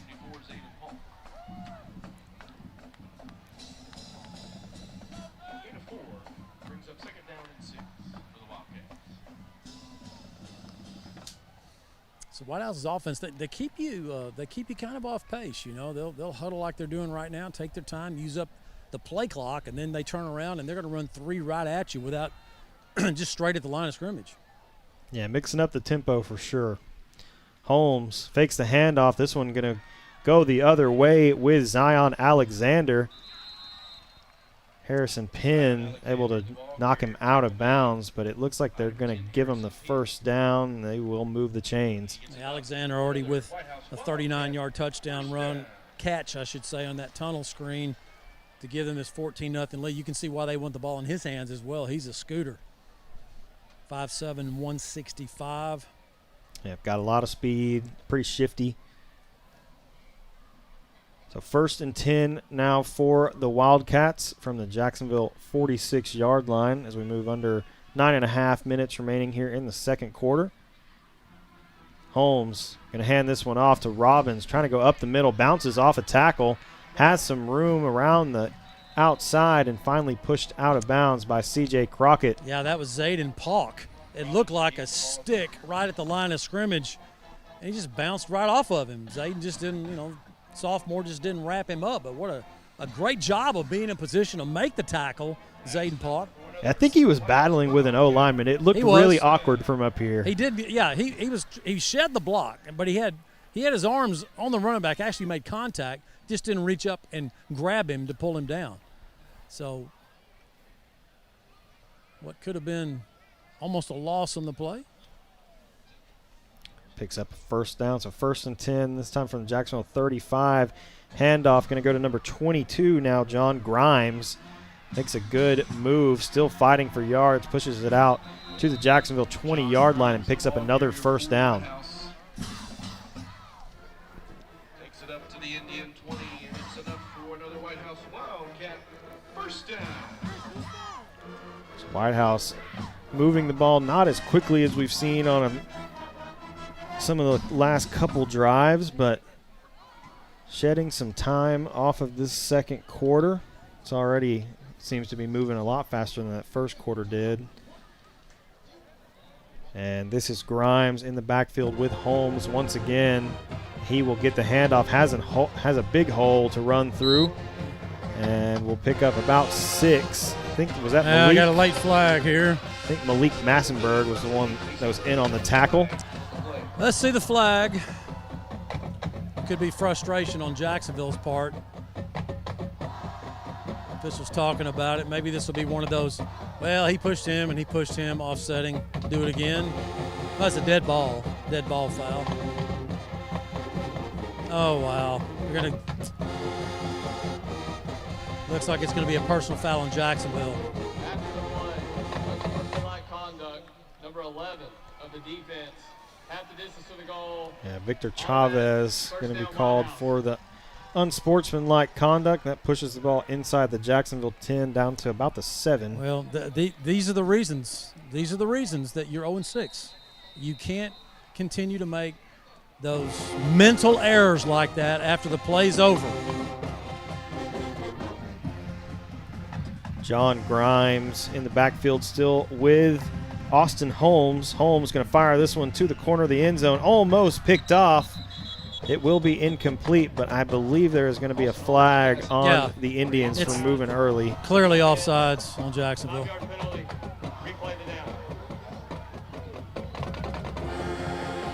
Be half the distance.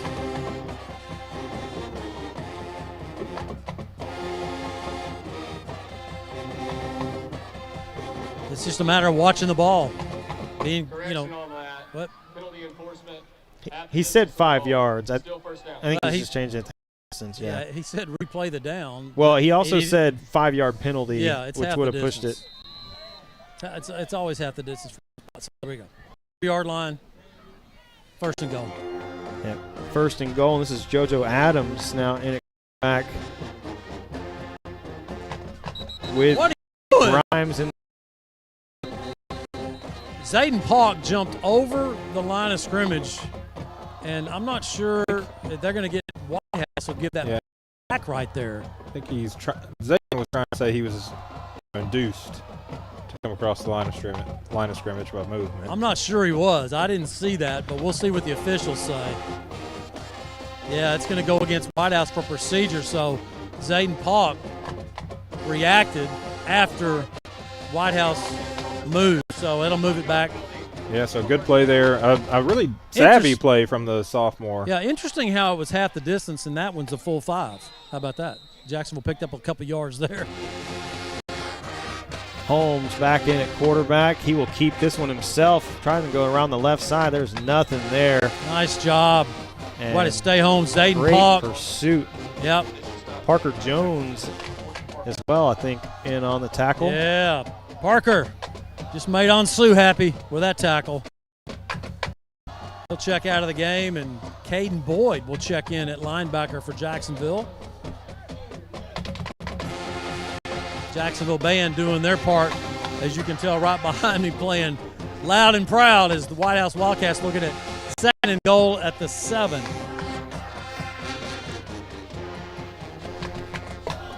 Grimes once again in the backfield alongside Austin Holmes. Holmes going to fire this one to the near sideline for Zion Alexander, and he will pick up his 2nd touchdown of the night. It's just a matter of making the tackle. I mean, you're open field, you got 2 guys right there, and they both stumble for Jacksonville, and Zion Alexander just forces his way into the end zone. But again, I just can't. I mean, just poor tackling. There's no other way to say it. I mean, you got the guy squared up, and you don't lunge at him. You got to wrap him up. Touchdown Whitehouse from 7. Ashton Park in to attempt the extra point. Extra points brought to you by our friends at Neighbors Coffee, and this one is up and good, so that makes it a 21-0 game. Whitehouse with 6:32 remaining in the first half. Take a short break and come right back. This is Fighting Indian Football on JISD Live.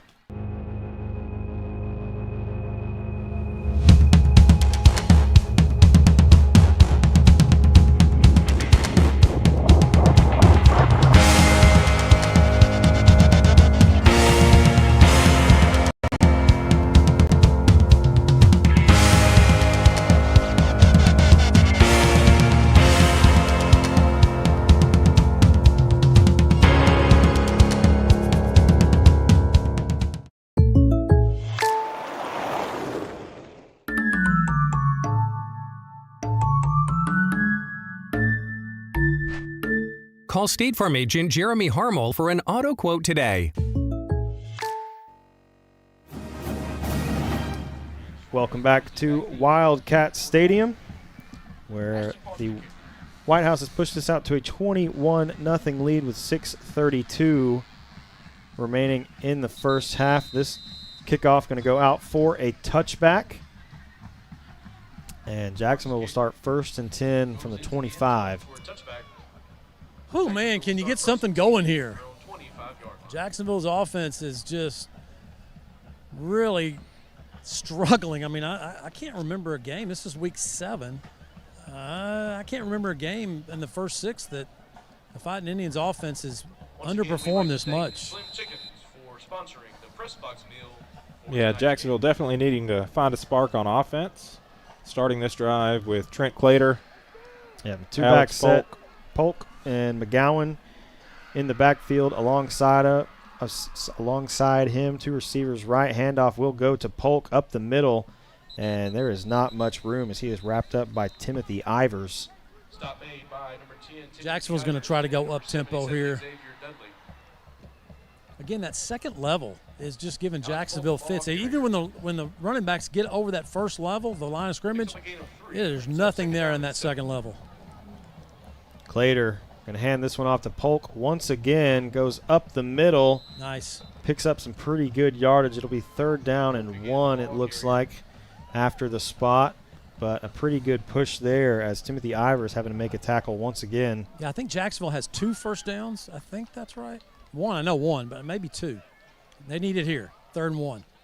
Handoff this time going to go to Jordan McGowan. Now going to bounce it around the outside. Picks up the throw the EAG flag. Ford Throw first the down. flag. Official.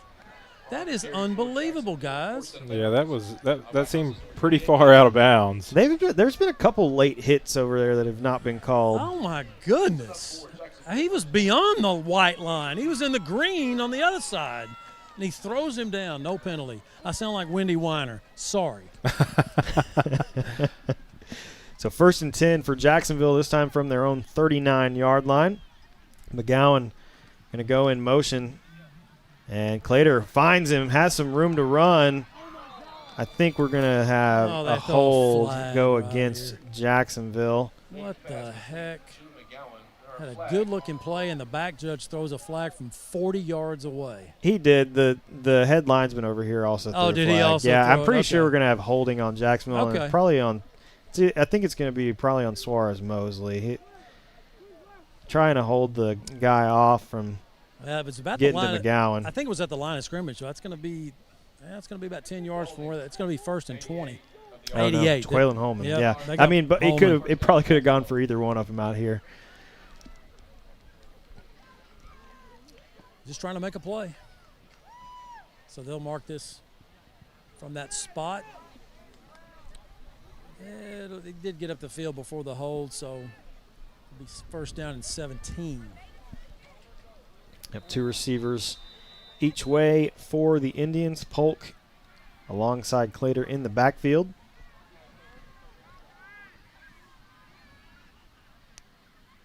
Clater drops back, fires this one, finds Suarez Mosley. Good catch by Bubba Suarez Mosley. He's met very quickly, but a good pitch and catch there between Clater and Suarez Mosley. Great catch. The coaches up here in the press box are wanting the Jacksonville offense to move a whole lot faster than it is. Clater fires this one downfield. Looks like it hit McGowan in the chest. Just couldn't bring it in. And then he lost his helmet, so he's got to check out. Tighten up those chin straps. You know, if the defender causes your helmet to go off, you can stay in the game, but that just bounced off his head when he hit the ground. So 3rd down and 8 now for the Indians. 2 receivers right, 1 left. Polk in the backfield with Trent Clater. Polk going to be the man in motion. Comes over to the Whitehouse sideline. Clater, empty backfield, flips this one out. Malik Massenberg, big catch once again for Malik. Still fighting for some yards. Picks up the EAG Ford first down and pushes out to the Whitehouse 25. He was the offensive player of the week last week, your Austin Bank offensive player of the week, and that catch right there puts him right up there, just one play. But my goodness, what a good-looking play. Yeah, real similar to those several catches last week that got him that honor, just straight up the seam. Nice job by Trent Leith, just dropping it over the top in the bucket, right over the top of the linebackers, and Jacksonville gets an EAG Ford first down to the 25 of Whitehouse. 1st and 10, McGowan, man in motion. Polk going to get the handoff. There is nothing there for Alex Polk. Still trying to fight for some yardage, but and your linemen, lots of black jerseys. Linemen have got to hold their blocks longer. I sound like a broken record, I know, but I mean, it is like they're just touching them, and Whitehouse is getting off of them and getting in the backfield. Nowhere to go. This, again, I'm going to repeat, this is a defense that's given up 40 points a game in Whitehouse. You would think that you could run the ball on them. So far, no. 15 seconds on the play clock as Jacksonville trying to get the play in on 2nd down and 12 after the loss of 2. 2 receivers stack each way. Clater going to flip this one out for Sally on the far sideline. And he is upended. Picks up about 1, so it'll be 3rd down and 11. Whitehouse is just playing it well. I mean, it's they've scouted Jacksonville, and they see when they run twins, stacked receivers, they're going to throw that little hot route. And they were all over it. 3rd down, 11. 2 receivers stack once again. Clater going to fake the handoff, fires this one for Jordan McGowan, who makes the grab. And we got a flag. They got a flag. What is the call? It's going to be offsides Whitehouse?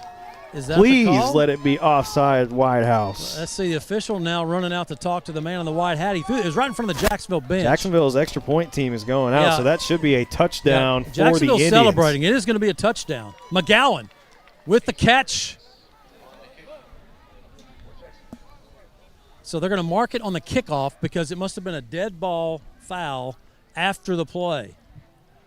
Yeah, we'll get the play call here, but let's take another look at this catch on the replay from Jordan McGowan. And that really good. It kind of looked ugly coming out of his hand, but Clater got it there. McGowan goes up, makes the grab. Got some air under it.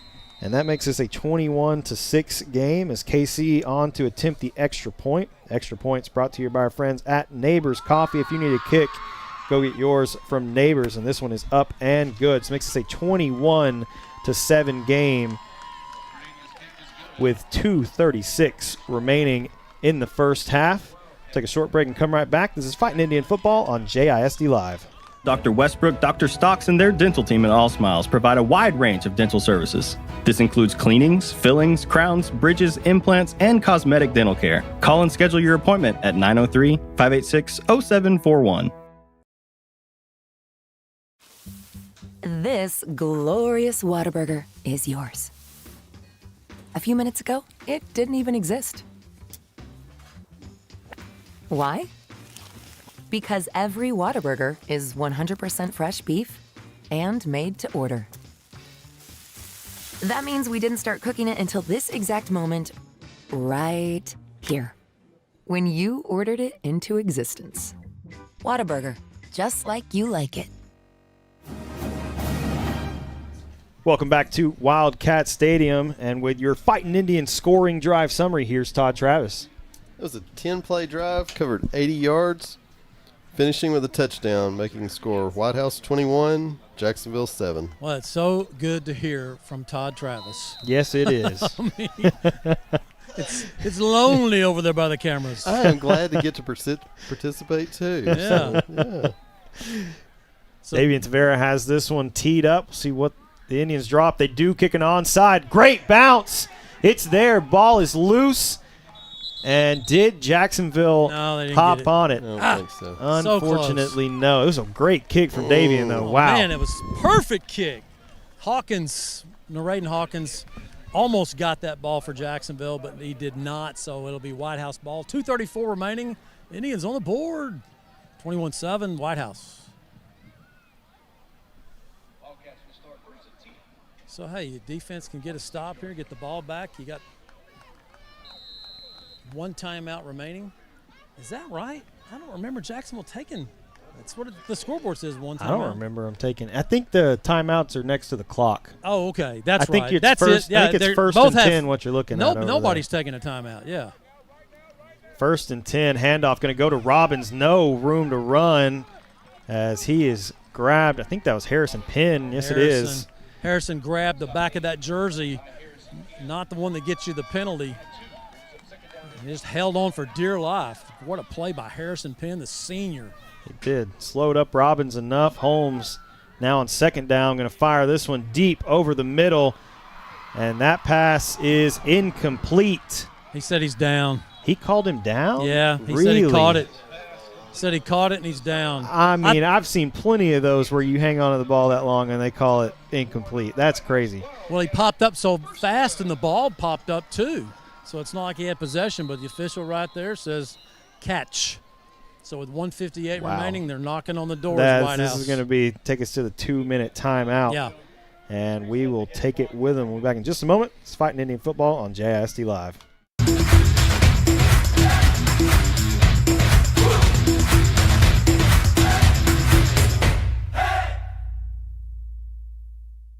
Since 1953, Hubert Glass Oil has been servicing the Texas market with the finest quality fuels and lubricants. Each batch is crafted with precision and quality tested by our in-house lab. Whether you're on the road, on the farm, or on the job, we have the right product for your needs.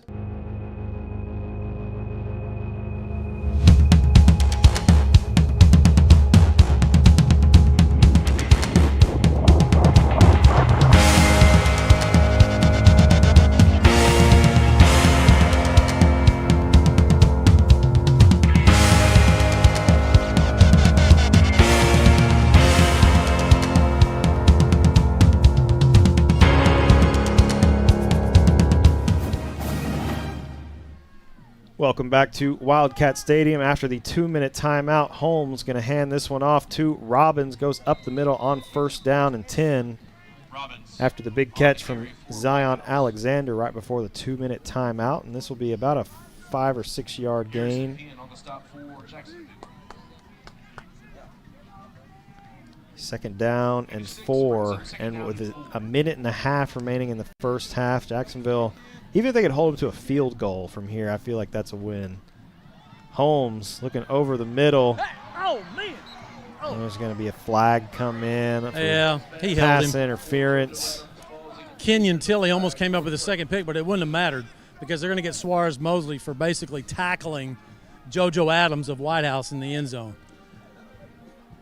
I mean, it's not like Suarez Mosley got beat on the play. He was right there with him, but for some reason when the ball was coming down, he decided just to turn around and tackle him. Half the distance to the goal, first down. So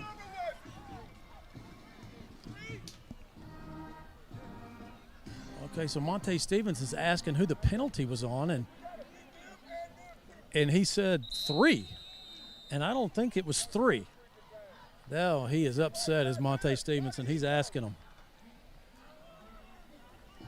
Wow. So first and 10 after the pass interference penalty. I mean, it was clearly on Suarez Mosley, but the official said 3, and that is incorrect. Okay, it's going to be first and goal now inside the Jacksonville 5. Holmes going to hand this one off to Robbins. Will not get there. Yeah, He's Chavez. wrapped up by Victor Chavez. Nice play by Victor. Stops him at the 3. So Whitehouse has all 3 timeouts remaining as is Jacksonville, but with 1:11 and counting. 2nd and goal. Caden Boyd checks in defensively for Jacksonville. Holmes going to hand this one off to Robbins once again, and he will score. Oh, don't do that. Don't point. Officials, please don't let that happen. I do not like that. Guy scores a touchdown, and you don't turn around and point at the defense. They don't even let you do that in the NFL anymore, much less high school football. These guys need to chalk that down a little bit, please. Ashton Park in to attempt the extra point. Extra points brought to you by our friends at Neighbors Coffee, and this one is up and good. That makes us a 28-7 game with 59.8 seconds remaining in the second quarter. We'll take a short break and come right back. This is Fighting Indian Football on JISD Live. Passing the competition by leaps and bounds. The team of world-class specialists at Christus Orthopedics and Sports Medicine Institute are experts in caring for bones, joints, and muscles. In addition to treatment, they also provide special programs designed to keep you in optimal shape and improve athletic performance. So whether you're a student athlete or a weekend warrior, they'll keep you at the top of your game. Christus Orthopedics and Sports Medicine Institute, taking orthopedic care a step further.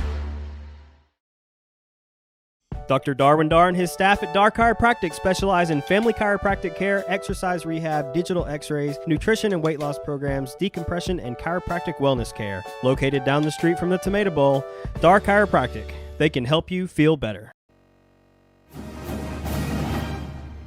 Welcome back to Wildcat Stadium as Whitehouse has made this a 28-7 game with 59.8 seconds remaining in the first half.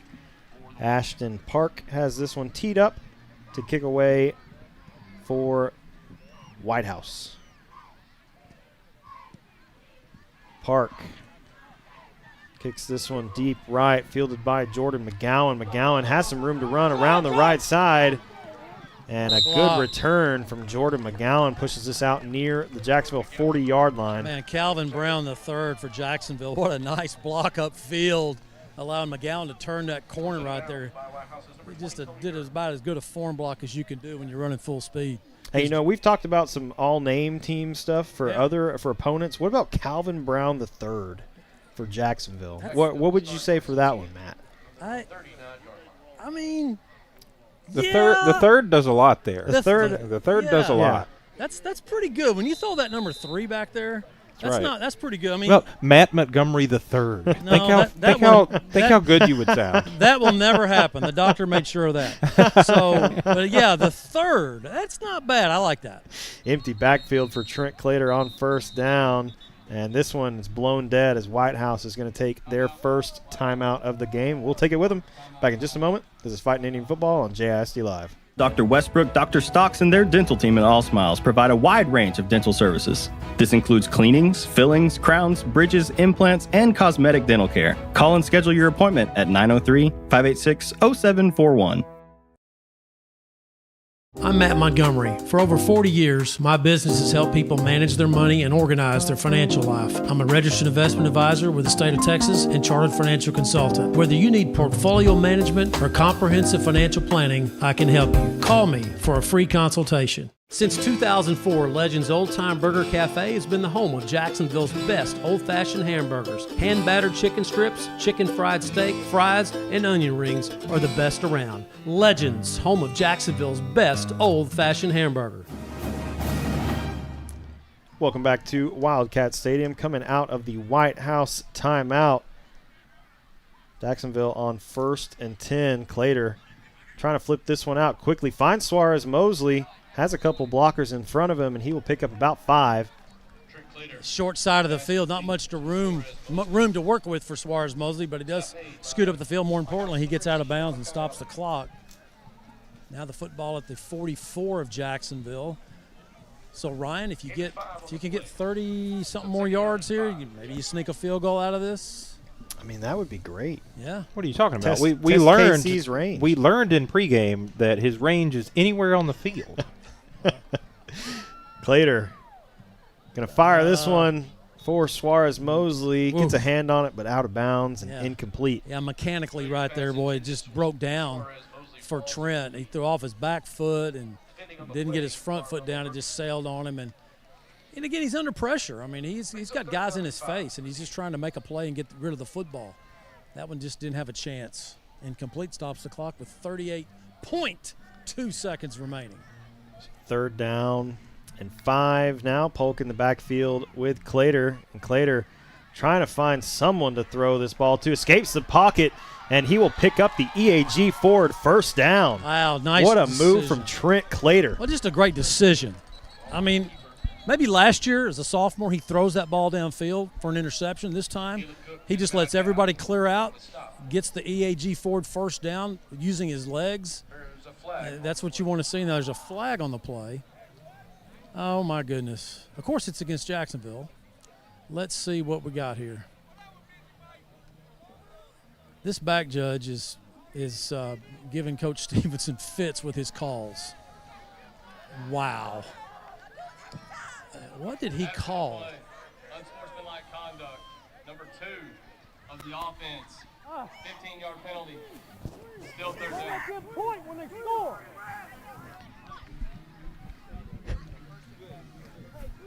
Oh, man. Penalty going to back Jacksonville up. I think it will still be first down, though. But we were getting close to KC field goal range there, I think. And I think this is going to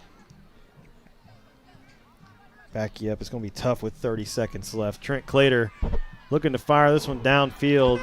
Doesn't have quite that much time. And he will be sacked for a big loss. It's going to be 2nd down and long, and Jacksonville is going to take a timeout, and we will take it with them. At the South Jackson Dairy Queen, every day is a treat.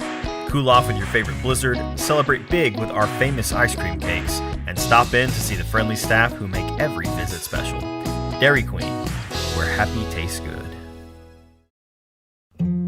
Tonight's game statistics are sponsored by Randy Gorham, CPA. Randy Gorham, CPA, the source for your accounting and income tax needs since 1984. When we say we're with you, we mean we're with you for all of it. For the first steps, your 3rd act, for the little wonders and big changes. We're with you for what if, and for making the what if happen. At Austin Bank, we help you up when you fall, cheer you on when you succeed, and stand with you for the rest. Welcome back to Wildcat Stadium, coming out of the Jacksonville timeout. 25 seconds on the game clock. Trent Clater scrambling, will throw this one away out of bounds. 18.3 seconds left, so it will be 3rd down and long. Good decision again by Trent, just throwing it away instead of taking the sack. Whitehouse had Jacksonville covered up. Receivers got to help Trent out. They got to come back for the ball. They got to create some space between them and the defender and come back and help their quarterback. 3rd down and long. Clater going to fire this one to the near sideline. I'm not sure if he was ready for that snap. Man, he just looked like he was throwing that away. I'm not sure what he was doing. And it will bring up 4th down. Ugh. And Jacksonville is going to punt this one with 14.5 seconds remaining. Yeah, I think you're right, Brian. I don't think that Sal Garcia, the center, right now, talking to the offensive line, I don't think he was supposed to snap it right then. And Trent was not ready, and neither were the receivers for that play to go. Davian Tavera back to punt this one away. It is blocked. No, he's out of bounds. Right in front of me, out of bounds. It's going to be Whitehouse football on the block. 7 seconds remaining. Snap was just a little bit low back to Davian. He just couldn't bring that one in. It kind of hit awkwardly off his hands. He had control of it, and then when he went down, he dropped it. I mean, it wasn't a great snap, no, but he did field it, and when he came up and he started his drop, he really dropped it, and then he took off running. And there's the block. Almost a great save for Whitehouse, getting it back in bounds as it was rolling out, but it hit the white. So here's Whitehouse at Jacksonville's 11 with 7.6 seconds remaining. They got a chance to get on the scoreboard again here. Ooh, it's been an ugly quarter for Jacksonville. Timeout, Jacksonville. When you bundle home and auto, life can be easier. You choose coverage that makes sense for you, at a price that's right for you, and a local State Farm agent who's there for you. Call State Farm agent Jeremy Harmel in Jacksonville today. Ready to hit the road in a brand new Ford? From dependable trucks to family-friendly SUVs, we've got the right ride for every road ahead. Drive home today with unbeatable savings and award-winning service, only at EAG Ford Jacksonville, your hometown Ford dealer.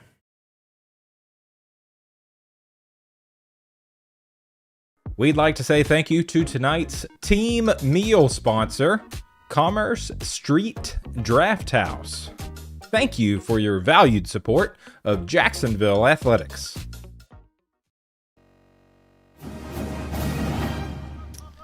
Welcome back to Wildcat Stadium. 7.6 seconds remaining here in the first half. Coming out of the Jacksonville timeout. Holmes in at quarterback alongside J.K. Robbins. Holmes going to fire this one for JoJo Adams. Pass is caught, moves it inside the Jacksonville 10. A little bit of help on the clock right there. He wasn't even tackled yet, and they stopped it at 2.9. 2.9 seconds. Oh, I think we're going to see a field goal attempt here from Ashton Park. Oh, wow. Yeah, that play should have lasted longer than 7.5 seconds. That was not, no. Home field advantage on the clock there. So Ashton Park in to attempt the field goal for Whitehouse. This one is up and good as time expires. Makes this a 31-7 game at the half. Fans, stay with us. We'll let Monte Stevenson, D-Headset, get our halftime interview sponsored by All Smiles Dentistry. And we'll have the Whataburger halftime report. Cherokee Charmers will be performing. The Twirlers, the band.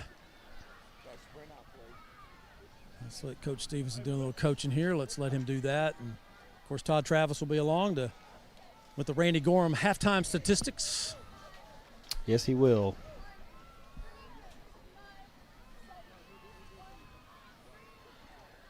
I'm not sure where to position Coach Stevenson. We don't want to get run over by the Twirlers here. I mean, the Cherokee Charmers. Hey, they may be dainty, but they can pack a punch.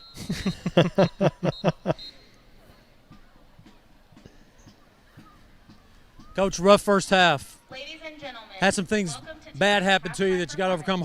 This place is, we talked about it, it's a tough place to get calls and things. Talk about your impressions of the first half, what you guys got to do. Sure, we spotted those guys some points, and then once again, they figure out that they can play with them. Again, they can play with anybody. We got to figure out this second half. We get the ball back in the second half. We found some sparks offensively, putting McGowan in different spots, two backs in the backfield, putting Jaquelin Holman out wide where he can get single covered. So I can expect more of that the second half, putting our guys again in spots to help us get some plays. Defensively, we got to create some more turnovers. We got a pick down here on this end, got a few more 3-and-outs. Flip side of that, we got to capitalize on those turnovers. Coach, thank you. Thank you. Head Coach Monte Stevenson on the All Smiles halftime report. Guys, let's go to the booth, run a couple of spots, and we'll come back and catch Jacksonville's halftime performance. All righty. Thank you, Matt. We'll be back in just a moment for all of the halftime festivities. Since 1953, Hubert Glass Oil has been servicing the Texas market with the finest quality fuels and lubricants. Each batch is crafted with precision and quality tested by our in-house lab. Whether you're on the road, on the farm, or on the job, we have the right product for your needs. This glorious Whataburger is yours. A few minutes ago, it didn't even exist. Why? Because every Whataburger is 100% fresh beef and made to order. That means we didn't start cooking it until this exact moment, right here, when you ordered it into existence. Whataburger, just like you like it. Welcome back for the Whataburger halftime report. You make the order, and Whataburger makes it fresh. And now on the field are the Jacksonville Cherokee Charmers. So, Matt, I'm going to send it down to you for the halftime performance. Thank you, Ryan. Let's listen to the PA as they introduce the Cherokee Charmers. Tonight, the Charmers will be performing their prom routine to Bang Bang.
The Charmers are under the direction of Cassidy Kingston and Tiffany Alexander.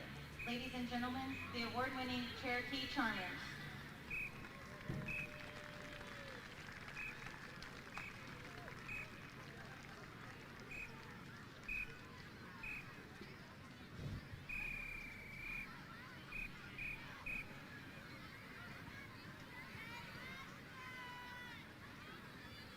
And now, introducing the Jacksonville Indian Majorettes, directed by Brienne G. Your 2025 and 2026 captains are Sophie McNeil, Andrea Tavera. Twirler of the week is Emily Mondragon. Watch now as the twirlers perform to Dance Again.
decorated military marching bands in the state of Texas. That classic look, that awesome sound, that cry heard across the land. The Jacksonville Fine Indian Band.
Jacksonville High School Band performing here on the Whataburger Halftime Report. Nice job by the Cherokee Charmers, the Jacksonville Majorettes, and the award-winning Jacksonville High School Band. Guys, I'm going to throw it back up to you in the booth. All righty. Thank you, Matt. Let's take a short break before we get into our stats here and bring you into the booth in Whitehouse.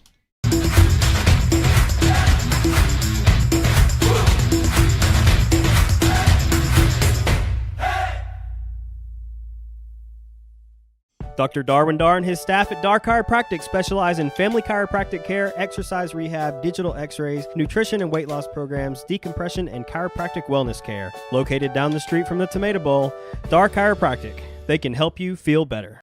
Dr. Westbrook, Dr. Stocks, and their dental team at All Smiles provide a wide range of dental services. This includes cleanings, fillings, crowns, bridges, implants, and cosmetic dental care. Call and schedule your appointment at 903-586-0741.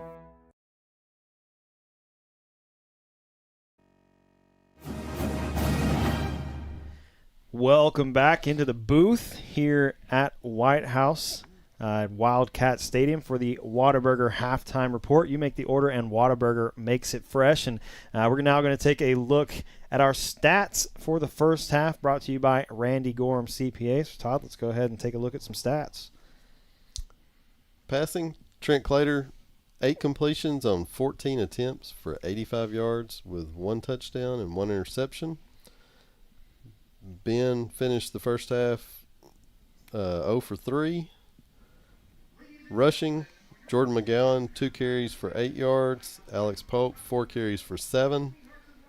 Trent, 2 for -1. Caden Boyd, 2 for -3.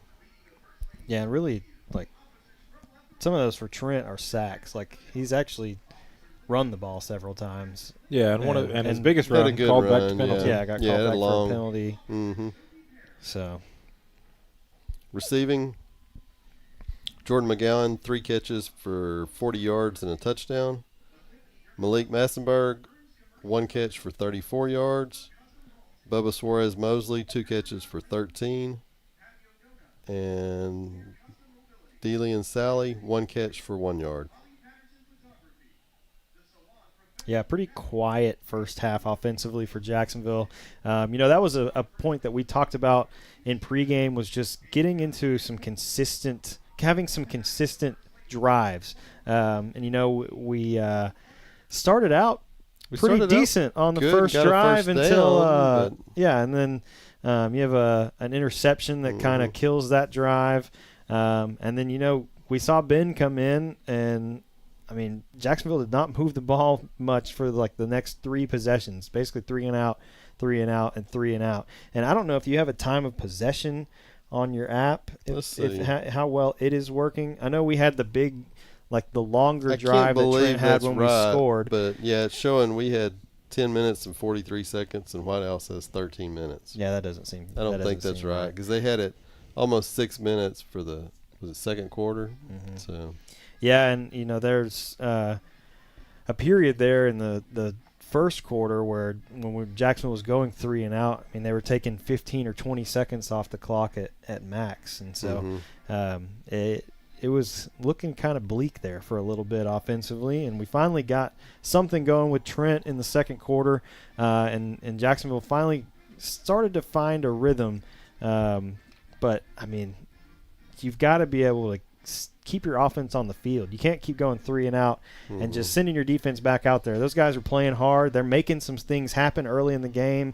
But, you got to be able to go over and catch a breather for a few minutes. Yeah, I've got us with 5 penalties in the first half, and several of those were really on inopportune times. Yes. Several of those were massive, and not just that, but also kind of just took the wind out of the sails. You did. We had a positive play. Yeah, and you're starting to maybe claw it back, and then you just get a penalty. It's seemingly whenever you do something good. So it's definitely been one of those nights to start. Jacksonville's defense came out early, and on that first possession, after opening kickoff, looked really good. And got off the field. And then on the next defensive possession for Jacksonville, even though Whitehouse drove it down a little bit, they got a huge pick. But then, like y'all mentioned, just really tough sledding offensively. And Jacksonville's definitely going to need to find some answers on that side of the ball in the second half. And, you're asking your defense to, pitch a shutout in the second half. Essentially, it's 31-7 at half. Right. It's not impossible. In fact, last week, former head coach Danny Long in pregame, as the pregame guest, talked about what he considers to be one of the kind of turning moments for that team when he got here. Was a huge second half comeback with a very similar score at half, and so it's certainly not impossible to get back into a game like this. But for Jacksonville to do that, it's going to take a huge defensive effort in the second half, and definitely going to have to find a spark on offense. Yeah, I mean, you can talk about the defensive effort, but it really comes down to the offense being able to score. For sure. As long as you are able to go down and score, I mean, you're going to get the football first in the second half. You're going to receive. If you can go down and score and kind of set the tone, I mean, you've given your defense half time to recover. You've given them that first drive, and so they should be able to come out and kind of have that fire, I would think, under them, kind of like they did at the beginning of the game.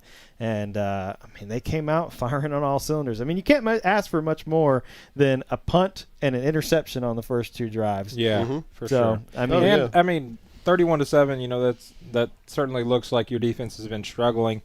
But several of those scores were just the defense was put in kind of an impossible decision, and especially that last one. There's 7 seconds left in the half, and essentially like the half's over, everybody's just ready to get to halftime, and then the punt, like there's a little bit of a mishandle on the snap and on the on the reception from Davian back there for the punt, and then it's blocked, and they're able to tack on 3 extra points to push it past 30 right there at the end of the second half. So Jacksonville's defense has played well, even with 31 points at halftime given up. They've been put in some tough positions here in the first half. So yeah, when you look at the 5 penalties, is there a yards per penalty on there? 43 yards total. Okay, most of those were big. I mean, it wasn't a lot of false starts. 5-yard penalties there. I mean, you've got unsportsmanlike conducts. You've got pass interference. You've got things that not only move the ball 15 yards downfield, but they also give you a fresh set of downs to the opposing offense. And especially when you have them in a third and middle range or a third and long. I mean, that's a big killer. And a couple of those defensive penalties for Jacksonville occurred deep in the red zone and essentially just moved the ball from the 15 all the way down, inside the 5. And those are back-breaking because the defense on that drive had played pretty well after being put in a tough position, and then all of a sudden they're just right on the goal line. You're just asking too much in that kind of position. So Jacksonville definitely needs to clean those things up in the second half. And more importantly, has got to find something on offense that they can move the ball with and get it into the end zone. We saw a little bit with Trent in the passing game, and maybe that's the answer. Some of those quick-hitting passes and then taking shots down the field. That looked pretty good. We had a big one to Malik down the middle of the field. I would call a Malik Massenberg pass. Yeah, I mean, every time we've tried that. Until they stop it, just keep running the thing. It seems like the last few weeks, every time we've called that play, just Malik down the seam.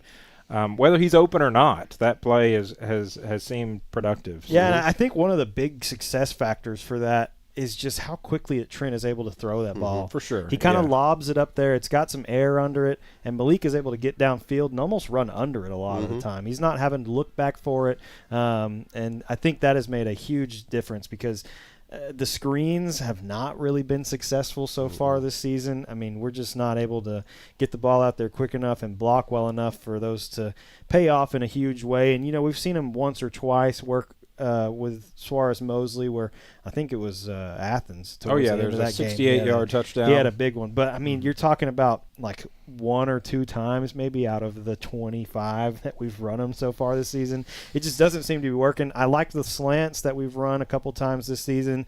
Just some of those like real quick short routes where you can get 5 or 6 yards and just kind of get some chunks in there and move the ball down the field and pick up some first downs. And we talked about it in the past, in this season, in the past seasons, about how important it is to come out and get a first down on a drive. And I mean, Jacksonville's going to receive the ball here in the second half. And I think this first down is about as important as ever because as ever, yes. You've got to be able to pick up a first down and show that you can move the ball down the field on the opening possession of the second half. And, I mean, you want to go down and score for sure. If you can get into field goal range, maybe we'll see KC try to boot one through. I mean, you've got a lot of ground to make up, but points are points, and you need whatever you can get right now. Yeah, when we talk about getting a rhythm on offense, well, it's hard to get any rhythm when you go 3 and out. You can't get in any rhythm. No. For anybody, the running back, quarterback, you just can't. And so hopefully we can get a drive here to start and feel like we're back in the game. For sure. If you can have something positive here. Yeah, definitely need something positive. Do you want to take a quick look at some Whitehouse stats? I know we've kind of spotted them some points as Coach Stevenson talked about with some short fields and things from our mistakes with penalties or a blocked punt or something like that. But let's take a look at some Whitehouse stats real quick. 12 first downs. They were 2 for 5 on third down. 262 total yards with 185 yards passing. There were 11 completions on 14 attempts. 1 interception. Rushing, they had 77 total yards on 18 carries. Not a whole lot of plays. That 1 interception, so 1 turnover. Yeah, and you see that's a bit more of a balanced attack. I mean, the passing outweighs the rushing a little bit, but some of those came in big chunks. It did, and they weren't always downfield passes either. They had a couple screens that they set up early. Yeah, the first touchdown was one of those for you're sure. Getting 30, 40 yards and going in for a touchdown, and those yards add up. It's always interesting after like playing fantasy football for a couple years that a quarterback can throw a negative 2-yard pass that goes for 65 yards for a touchdown, and he gets credit for a 65-yard pass. And it's like, wow, okay, he really. It wasn't the pass. It wasn't had runner, nothing to do with the pass. Yeah, it all had everything to do with the receiver. You found an athlete there. Yeah, so, yes. It's interesting how that the football stats work that way, but yeah, I mean a pretty solid half from Whitehouse. I mean you're up 31-7. You can't really ask for much more of your offense than what they have gotten in the first half, especially being 1-5 and struggling to score. I mean they've already passed their points per game scored. I think they were averaging 20 is what Matt said coming in. So 31 in the first half. You gotta like that if you're the Whitehouse head coach, and Jacksonville's defense is going to have to come out and find an answer. And as Whitehouse band finishes up their halftime performance, we'll take a short break and come right back. This has been the Whataburger Halftime Report. You make the order, and Whataburger makes it fresh. And we'll be back in just a moment with Matt Montgomery down on the field. Dr. Westbrook, Dr. Stocks, and their dental team at All Smiles provide a wide range of dental services. This includes cleanings, fillings, crowns, bridges, implants, and cosmetic dental care. Call and schedule your appointment at 903-586-0741. This glorious Whataburger is yours. A few minutes ago, it didn't even exist. Why? Because every Whataburger is 100% fresh beef and made to order. That means we didn't start cooking it until this exact moment, right here, when you ordered it into existence. Whataburger, just like you like it.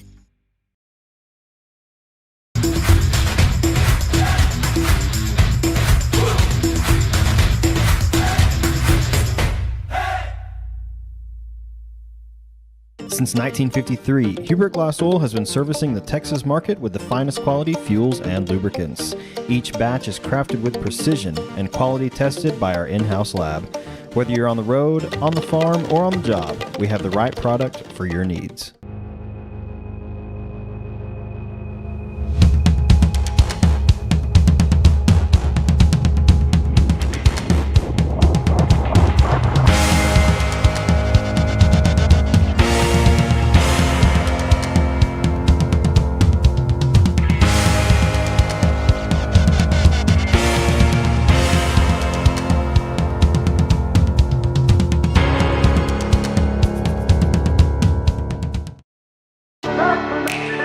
Passing the competition by leaps and bounds. The team of world-class specialists at Christus Orthopedics and Sports Medicine Institute are experts in caring for bones, joints, and muscles. In addition to treatment, they also provide special programs designed to keep you in optimal shape and improve athletic performance. So whether you're a student athlete or a weekend warrior, they'll keep you at the top of your game. Christus Orthopedics and Sports Medicine Institute, taking orthopedic care a step further. Dr. Darwin Dar and his staff at Dar Chiropractic specialize in family chiropractic care, exercise rehab, digital x-rays, nutrition and weight loss programs, decompression, and chiropractic wellness care. Located down the street from the Tomato Bowl, Dar Chiropractic. They can help you feel better. Dr. Westbrook, Dr. Stocks, and their dental team at All Smiles provide a wide range of dental services. This includes cleanings, fillings, crowns, bridges, implants, and cosmetic dental care. Call and schedule your appointment at 903-586-0741. I'm Matt Montgomery. For over 40 years, my business has helped people manage their money and organize their financial life. I'm a registered investment advisor with the state of Texas and chartered financial consultant. Whether you need portfolio management or comprehensive financial planning, I can help you. Call me for a free consultation. Since 2004, Legends Old Time Burger Cafe has been the home of Jacksonville's best old-fashioned hamburgers. Hand-battered chicken strips, chicken fried steak, fries, and onion rings are the best around. Legends, home of Jacksonville's best old-fashioned hamburger. Welcome back to Wildcat Stadium. The Whitehouse band has just finished up. And, Matt, I've got a couple scores here around the district. At halftime, Texas High over Marshall 7-0, and Hallsville is over Nacogdoches 17-7. Well, a lot of people think that Hallsville-Nacogdoches score is surprising with Hallsville with that lead, but I do not. I mean, if you look at the opponent's records that Nacogdoches has played versus who Hallsville has played, Nacogdoches, I think the combined teams that they played like 7-21 or something like that. My math may not be exactly right. For Hallsville, it's just the opposite. It's like 20-7. And, you know, Hallsville, I mean, they played some pretty good teams. Like Lindale, they opened with Lindale. And you know, I mean, I'm not surprised. Now, Nac could come back and win that game, but don't be surprised if Hallsville, at home tonight against Nac, comes out with a win. Yeah, both teams have made their way back onto the field and just about ready to get this third quarter underway. Okay, so the question. Somebody texted in a question. Yeah, I got you. So the question that has been posed via text to me, Matt Montgomery, because I maybe have seen a few more games than you guys. And this question comes courtesy of one Michael Traylor. Oh. Okay, Mike, I'm not saying you. Okay. No, so. This is Michael Traylor, my brother, not my father. Oh, that Michael Traylor. That's right. Okay, got you. The less wise Michael Traylor. Got you.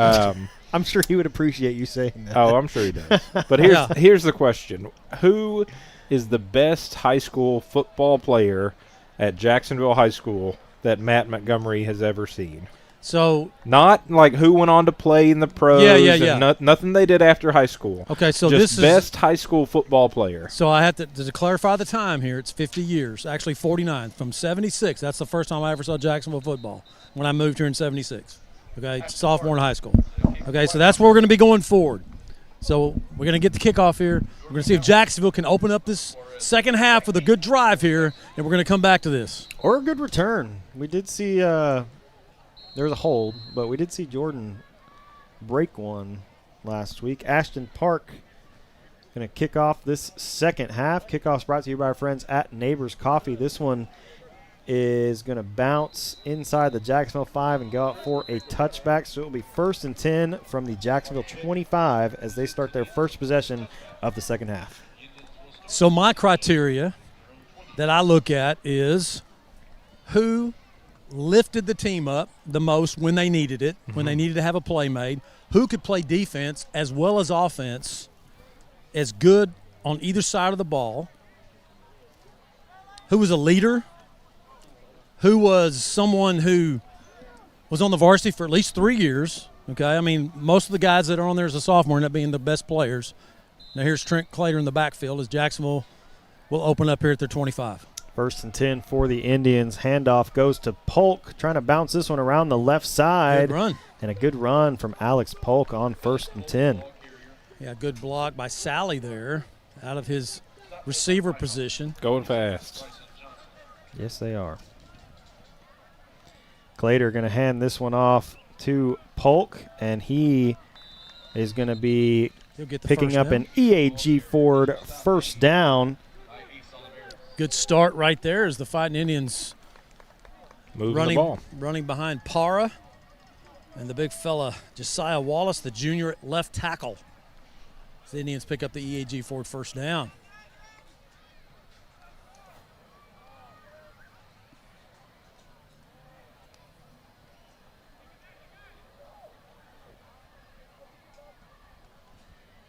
Changing the play is Clater. Trips left, one right on first and 10. Trent going to drop back, has some time to throw, fires this one. He got tipped to the far sideline, intended for Dalen Sally. It's going to be incomplete. Bring up second down and 10. I mean, it was a well-thrown ball. Chris Stearns, number 17, came over and tipped the ball right before it got to Sally, where that would have been another EAG Ford first down. Thought Trent might have been able to skip up the field for a few yards on that one instead of throwing it. He had a lot of green turf in front of him. He did. There was kind of a big hole there that he could have maybe even picked up a first down with. Second 10. Trent going to hand this one off to Polk, and there's nothing there for Alex Polk. He's going to get one, but you know, he just ran up the back of Josiah Wallace right there. Did Polk, and I mean, I don't know if he just was going to try to sidestep his left offensive tackle, but I mean, that's what slowed him down, was he ran up the back of his own player. So coming into the ball game for the first time is Naraden Hawkins, who's been on the junior varsity all year, called up last week, and he's seeing his first varsity action in now for Jacksonville. Yep, third down and 9. 2 receivers right, 1 left for the Indians. Hawkins in the backfield with Trent Clater. Trent going to fake the handoff, fires this one for Malik. What a catch! Big catch by Malik Massenberg. Massenberg, man. I mean, all of a sudden he's OBJ out there just twisting his body and getting one hand on it and pulling it in. Yeah, fantastic catch. First down. Picks up the EAG Ford first down, moves this ball out to midfield. First and 10. Clater going to hand this one off to Naraden Hawkins. Big run for Naraden for his first varsity carry, and he will pick up 6. He is a hammer. Watching him on the junior varsity, and he's a junior. They needed him down there. They pulled him up, and, man, he is I mean, you're the nail, and he's the hammer when he runs. Clater going to fake the handoff, fires this one near side for Jaquaylin Holman, makes the grab, but I think they're only going to give him about a yard. Yeah, not much there, right? No, they're going to give him a few. This should be This should be third down and 1. Okay, good spot. He's further up the field than I thought. It looked like he almost threw that ball parallel to the line of scrimmage. Maybe it's the angle I'm at right here, but third and 1 for the Fighting Indians. They've pushed it into the Whitehouse territory to their 42, 41 actually. Third down and 1. Clater going to fire this one downfield. Has Jaquaylin Holman wide open for the touchdown. Boom! For the score from 41. What a good-looking play. Jaquaylin, huh? What a good-looking play. Oh, man, it was beautiful. I mean, just never broke stride. Straight go route. Jaquaylin beats the corner. Safety doesn't get over. And Trent Clater did not even hesitate. Didn't hitch anything. Delivers the strike in stride. Fighting Indians. This is how you want to start the second half. Absolutely. KC in to attempt the extra point. Extra points brought to you by our friends at Neighbors Coffee, and this one from KC is up and good. Makes this a 31-14 ball game with 9:20 left in the third quarter. We'll be right back after a short break. Passing the competition by leaps and bounds. The team of world-class specialists at Christus Orthopedics and Sports Medicine Institute are experts in caring for bones, joints, and muscles. In addition to treatment, they also provide special programs designed to keep you in optimal shape and improve athletic performance.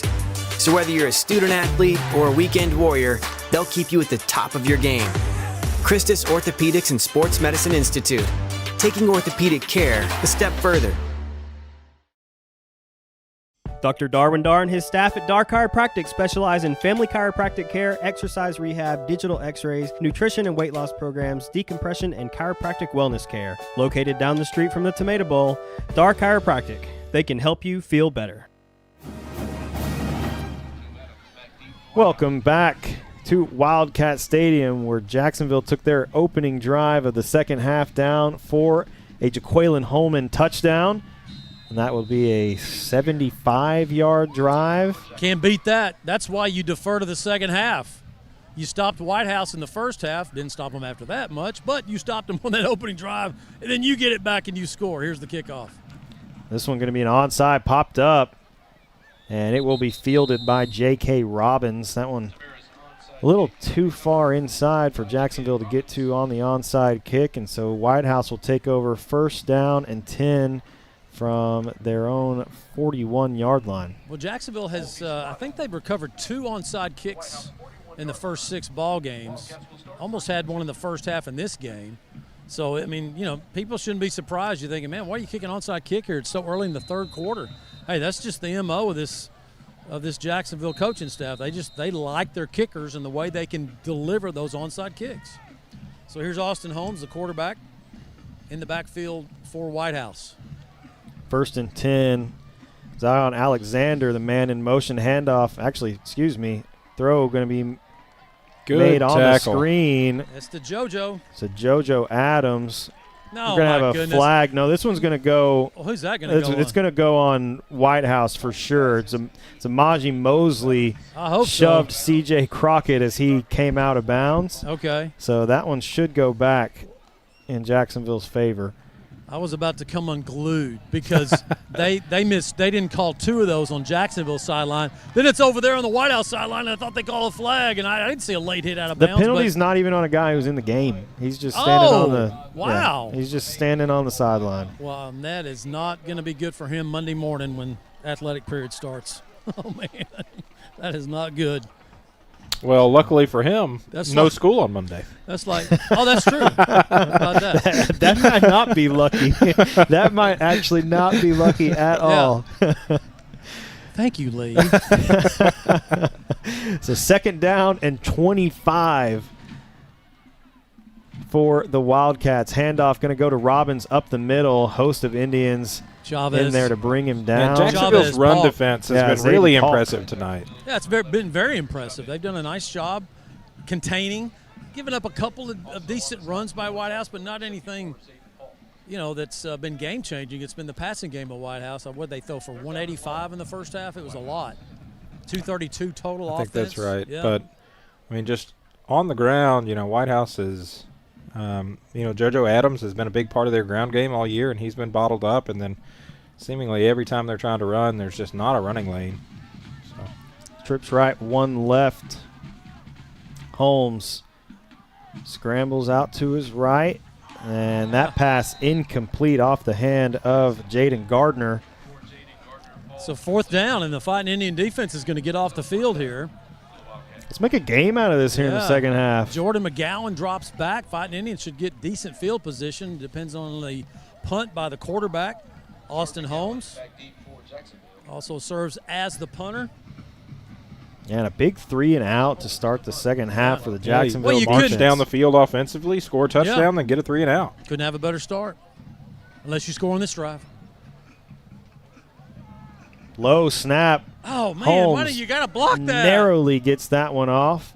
Jacksonville going to let believe- this one go, and they will have good field position as they will have they first and 10 from their own 44-yard line. Yeah, there were people all around that punt. I mean, how do you not block I don't that? know. That snap was so low They and were bouncy back really there fortunate to get that off. They Well, just- listen, we've had a lot of football. I understand. It's been great for Jacksonville. Jacksonville drove down the field offensively, scored a touchdown, then just got a big 3 and out. But we got to get your answer, Matt. You still haven't given it. I know we're about to start play again. We're working on but it. I'm not letting you off the hook. No, I've got it. We'll I've got get to it in a second here. I've got it. I just when we get a good break, you know. First I want and to kill the momentum. Yeah, first and 10 for Jacksonville. Look at the hammer. Handoff. That's a hammer, boy, right there. Going to go to Alex Polk. Picks up the EAG Ford first down. Oh, that's Polk. It is. That's Polk.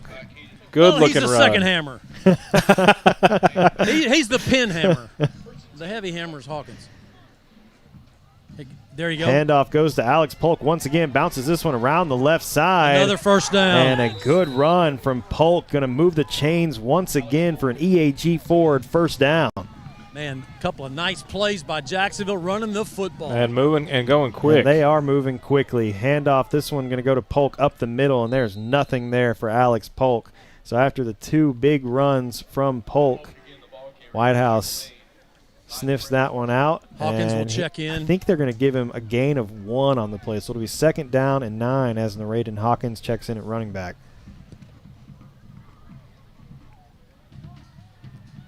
Two receivers each way. Trent Clater going to fire this one far sideline and not able to make the catch is Jordan McGowan trying to go before the ball's in his hands there, Matt. I can't tell you how that frustrates me. We could hear it. Don't worry. Just looking up the field before he runs. You got to catch a football first. Man, that could have gone for a while. They had some good blocking up the field. It's a 3rd down and 9 as Jacksonville trying to get this play call in. 11 seconds on the play clock.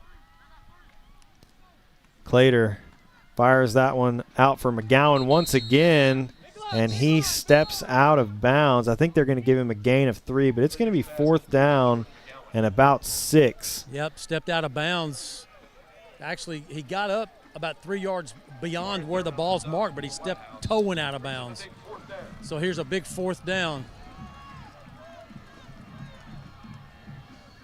Jacksonville maybe trying to draw him.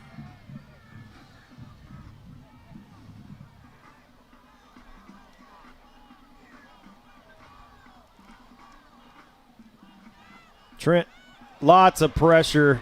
Oh, wow. And he will be sacked on 4th down. So Jacksonville moved the ball pretty well there on that drive, just could not find a first down when they needed it. I mean, the only play call that what Jackson was trying to do there, they were just trying to get it to Jordan McGowan on a slant. Well, he runs off the line of scrimmage, and he doesn't finish the route. He just kind of cuts it off, and Trent's about to throw it to a spot, and he stopped, and Trent pulled the ball back down, and it was too late. I mean, I don't know why Jordan stopped. I mean, maybe he was just trying to stay in space and not complete the route because there was somebody there. I don't know. But it did not work out well for Jacksonville on that 4th down non-conversion. So 1st and 10 for Whitehouse after the turnover on downs. Austin Holmes going to hand this one off. And here is the lead running back for Whitehouse, Samaje Mosley.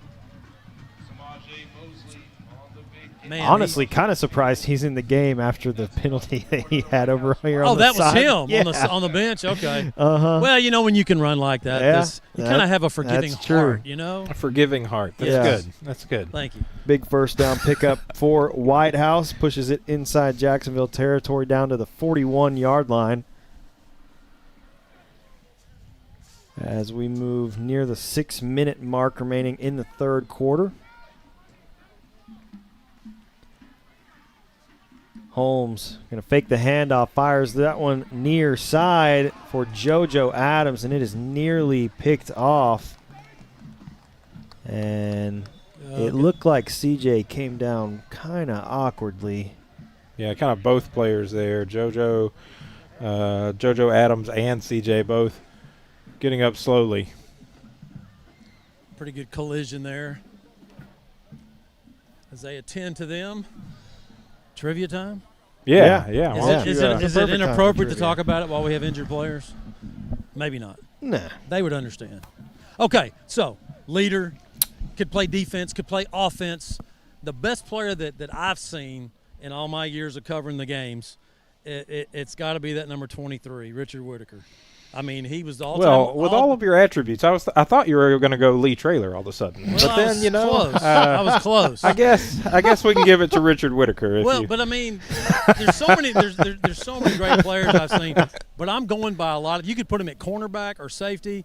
I mean, obviously he was a running back because he's the all-time leading rusher and ranked number 38 in Class 5A history. running the football. But that's not just it. I mean, he was a baller. I mean, he was a leader. I mean, he didn't mess around. I mean, he was like, what his nickname was growing up out at Man. It was Man. I mean, that's right. Little boy out there with the big guys calling him Man. So that's my pick. I know people may disagree, but again, no, I think that'd probably be the most common if I were to guess. It certainly would be my pick. I grew up at kind of the right time to watch that class and watch them, and they were just giants, and just kind of heroes. So. I mean, that 97 team, his junior year, I mean, they really could have won the state championship. I mean, they just were missing maybe one player. They get that one player.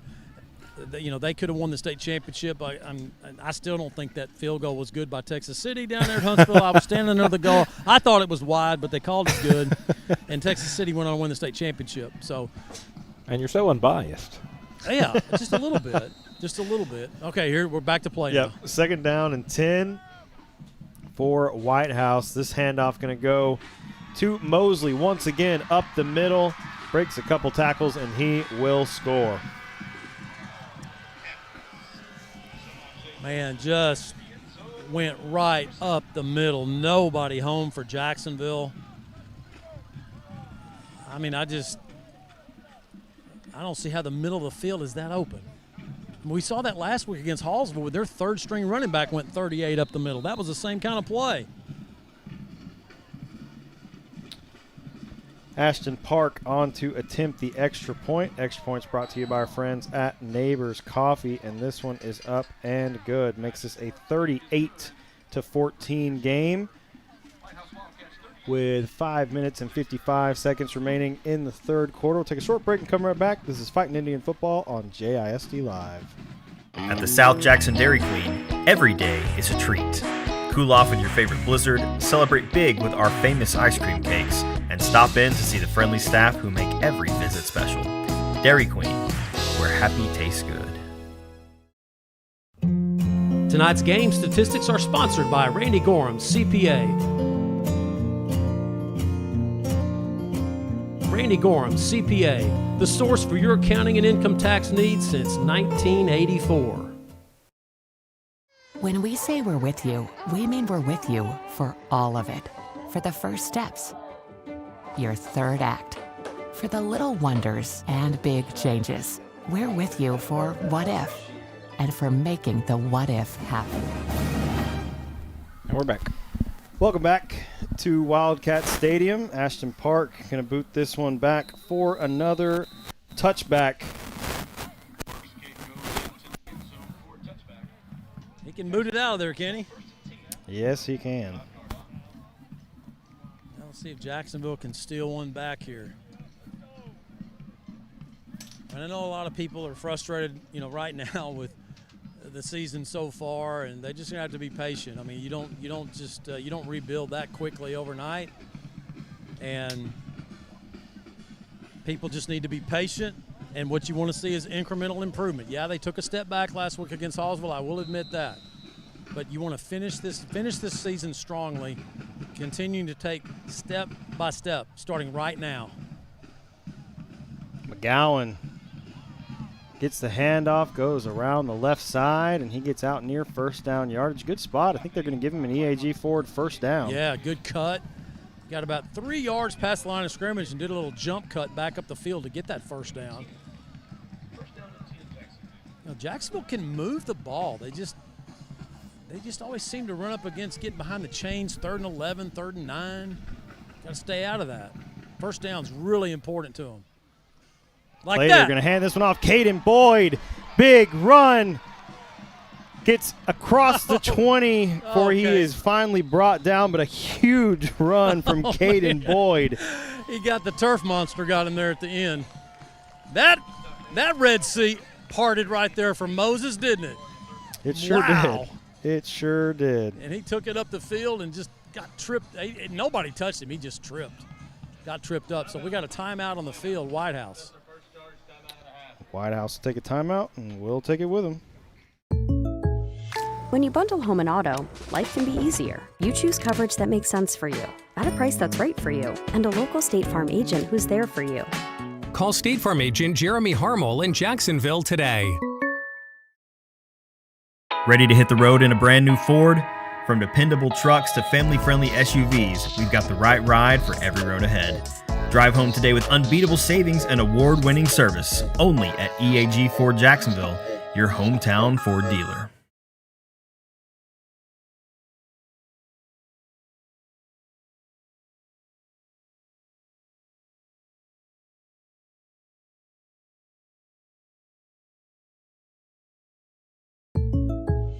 When you bundle home and auto, life can be easier. You choose coverage that makes sense for you, at a price that's right for you, and a local State Farm agent who's there for you. Call State Farm agent Jeremy Harmel in Jacksonville today. Welcome back to Wildcat Stadium. Jacksonville, after the big Caden Boyd run, has a 1st and 10 inside the Whitehouse 20-yard line.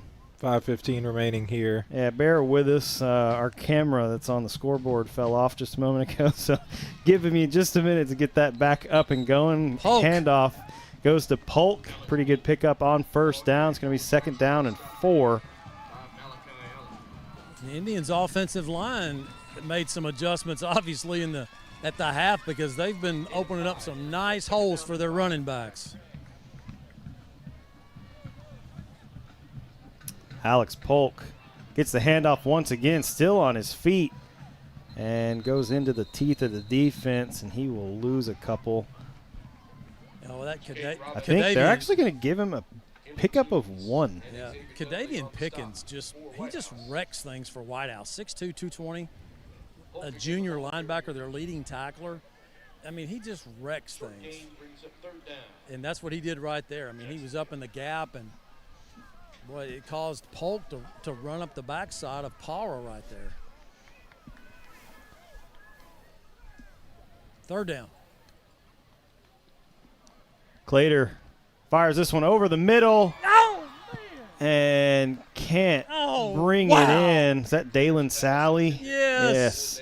I mean, it would have been an amazing catch. It was behind him. Trent threw that ball behind him, and Sally did a beautiful move just to get his hands on the ball, twisted his body, just couldn't come down with it. He wasn't the primary receiver right there. He was actually looking for Suarez Mosley.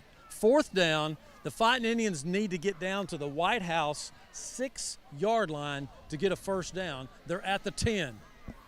Yep, 4:05 left here in the 3rd quarter. Holman, the man in motion. Jordan McGowan. Oh, you can't run without your helmet. What do you know? They knocked off his helmet. There's a flag. I think the flag should be a face mask, right? No, they're going to call a flag, I think, for you can't run without your helmet unless they say that he ripped it off. I mean, they had to have ripped it off. Yeah, I mean, they did. They did rip it off, but I don't know if they're going to call it a face mask. Let's see. I don't know. This is going to be really – when he lost his helmet, referees have got to blow it dead. Let's hear it. You got to blow it dead. But the referee he threw the flag after the helmet came off, so that's got to be against Whitehouse, no? I would think so. Let's see the call here. Oh, my gosh. The player's helmet came off without a foul happening. Therefore, he is down where his helmet came off. 1st down, Whitehouse. So it's not a penalty. They just threw the flag to stop the play. So Monte Stevenson is just shaking his head. I didn't really see a foul. I mean, I didn't necessarily either. He just hit him so hard his helmet popped off. Tighten your chin strap, please. I mean, that's the 2nd time his helmet's come off without not anybody really. Yeah, that one was a big hit. Now Jacksonville's going to have to call timeout. They had 12 men on the field. And we'll take it with them.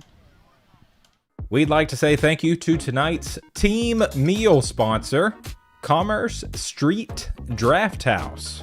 Thank you for your valued support of Jacksonville athletics. At the South Jackson Dairy Queen, every day is a treat. Cool off in your favorite blizzard, celebrate big with our famous ice cream cakes, and stop in to see the friendly staff who make every visit special.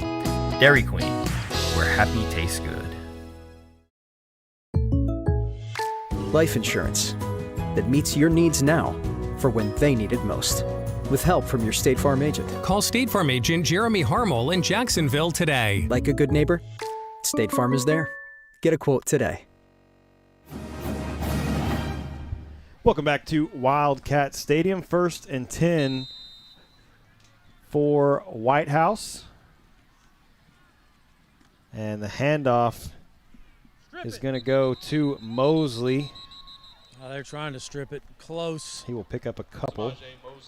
Malik was he was doing some ripping and skipping right there, man. He almost came out of it with the football, but they'll stop play for about a 2-yard gain. Man, they give forward progress nicely, don't they? They do. Yeah, this is one of the more generous forward progress crews I think we've encountered. He looked like he was still trying to run. He was at the line of scrimmage. I think they're going off their vision. If they can see 2 yards ahead, that's where they give him the ball. Never mind. 2nd and 8.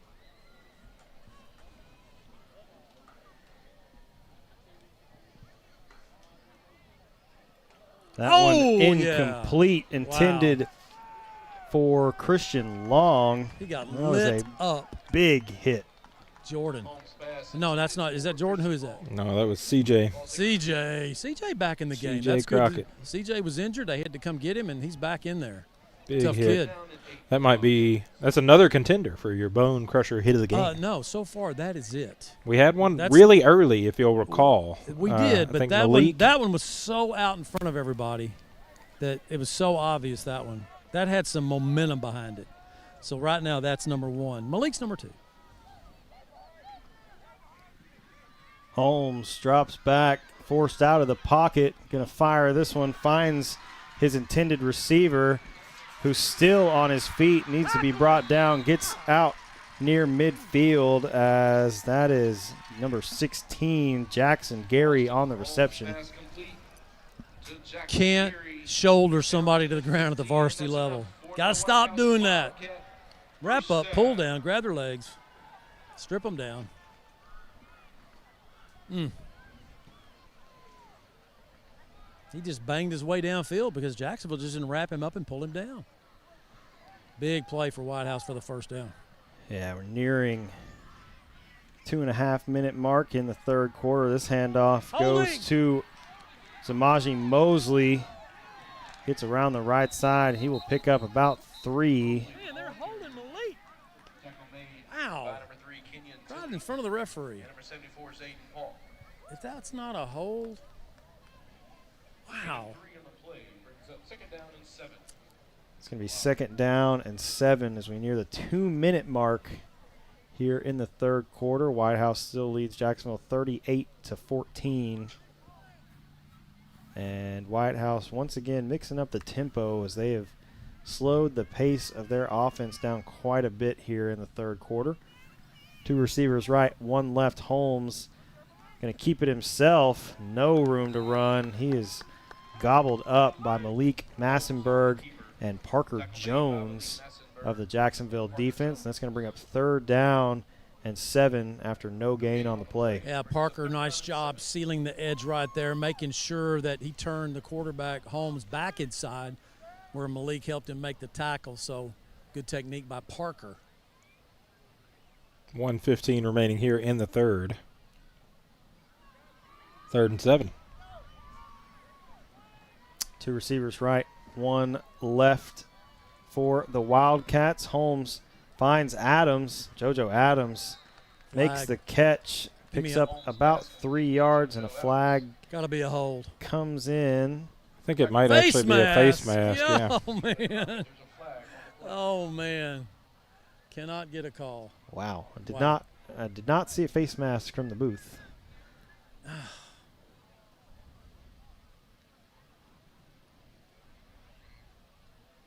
Of course, I listened to the stats at the half. It wasn't like Jacksonville had a massive number of penalty yardage. It's just they came at terrible times. Yeah. Oh, man. So a face mask is going to push this up another 15 inside the Jacksonville 30 down to the 28. As we are under 1 minute remaining here in the 3rd quarter.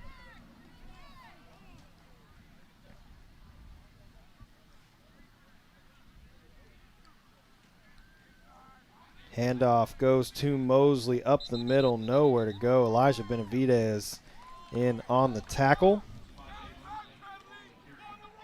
It's played by Elijah. Yeah, it's going to bring up 2nd down and 7 after the 3-yard pickup. And I think Whitehouse is most likely, as they make their way to the sideline, going to take this to the end of the 3rd quarter as Whitehouse leads Jacksonville 38-14 at the end of the 3rd. Take a short break and come right back. This is Fighting Indian Football on JISD Live. When we say we're with you, we mean we're with you for all of it. For the first steps, your 3rd act, for the little wonders and big changes. We're with you for what if, and for making the what if happen. At Austin Bank, we help you up when you fall, cheer you on when you succeed, and stand with you for the rest. Austin Bank, with you for good.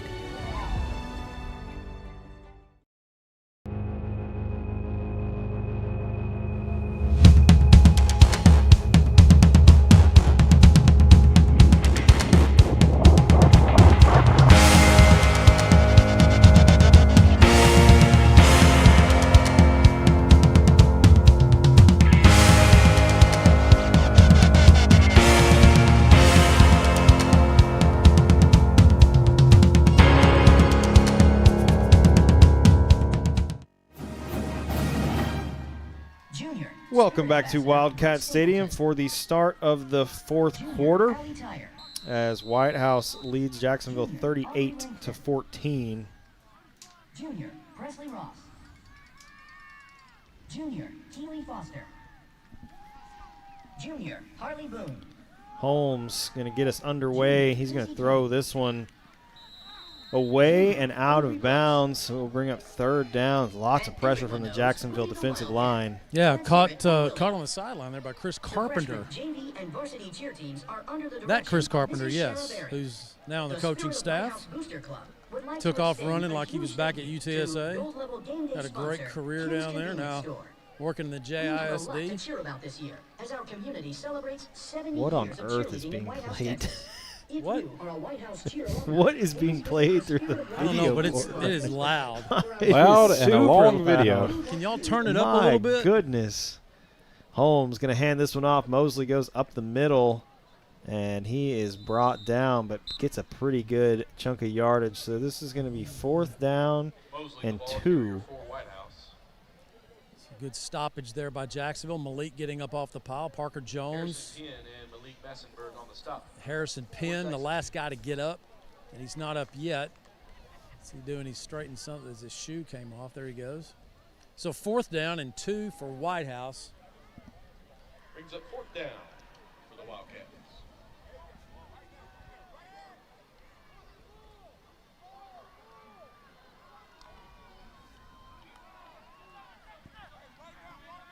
Mosley stays in the backfield alongside Austin Holmes. Timeout, Whitehouse. They barely got it off. That was almost a delay of game. And we'll take it with them.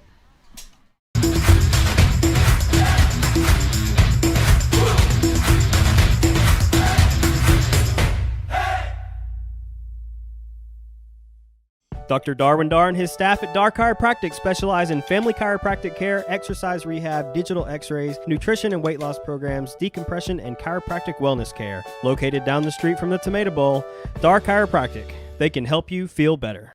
Dr. Westbrook, Dr. Stocks, and their dental team at All Smiles provide a wide range of dental services. This includes cleanings, fillings, crowns, bridges, implants, and cosmetic dental care. Call and schedule your appointment at 903-586-0741. Welcome back to Wildcat Stadium. Coming out of the Whitehouse timeout, they will have a 4th down and 2 from the Jacksonville 20-yard line. Samaje Mosley in the backfield alongside Austin Holmes. Holmes going to fire this one for Adams, makes the grab and picks up the Whitehouse 1st down and pushes it inside the Jacksonville 10-yard line. Well, that's what you want to do. You want to get that guy in space. He's your leading receiver, and coming into the ball game, has already caught 49 passes. That's unbelievable through 6 games. But that's what he's caught.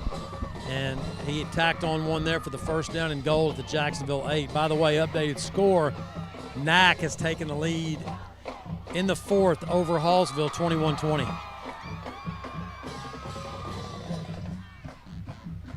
First and 10 for the Wildcats. First and goal, excuse me, and that one is fired to the far side for Muhammad Diarra, who makes the touchdown catch. Just deep in the corner right there as Samadric Kincaid got turned around, never saw the ball coming down. Oh, once you see that receiver shoot his hands, you've got to whip your head around and start raking. You got to start raking that ball out of their hands. Ashton Park in to attempt the extra point, almost got blocked, but it is up and good. Makes this a 45-14 game with 10:27 remaining in the 4th. Took a short break and come right back.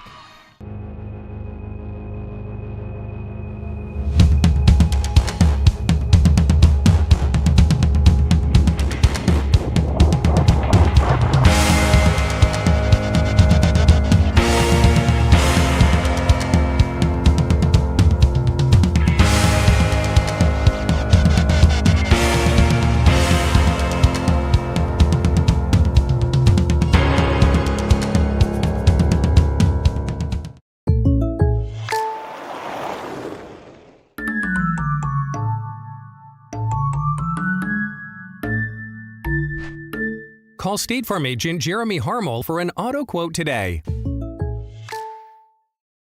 Tonight's game statistics are sponsored by Randy Gorham, CPA. Randy Gorham, CPA, the source for your accounting and income tax needs since 1984. Welcome back to Wildcat Stadium. Whitehouse takes a 45-14 lead over Jacksonville. 10:27 remaining in the 4th quarter. Ashton Park set to kick this one away. Kickoff's brought to you by our friends at Neighbors Coffee, and this one is going to go out for another touchback for Ashton Park. Man, he's putting that about 2 or 3 yards deep in the end zone every time. Got a strong leg, so Jacksonville at the 25 now.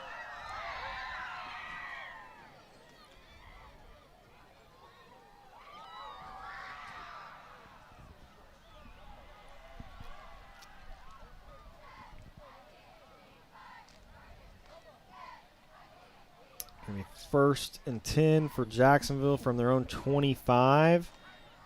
First drive of the half went for a touchdown, stalled out on the last possession, and turned it over on downs. See what they can do on this one. Handoff goes to Hawkins. Raiden Hawkins, and a big run for him on first down. Gets the EAG forward to first down. Jacksonville has 3 pretty strong running backs, I got to say, man. Between Hawkins and Boyd and Alex. 2 receivers stack each way. 1st and 10. Clater gonna fire this one over for Sally. It is caught, but flags come in. Yeah, Hawkins jumped. Prior to the snap, false start, number 4 of the offense, 5 yards.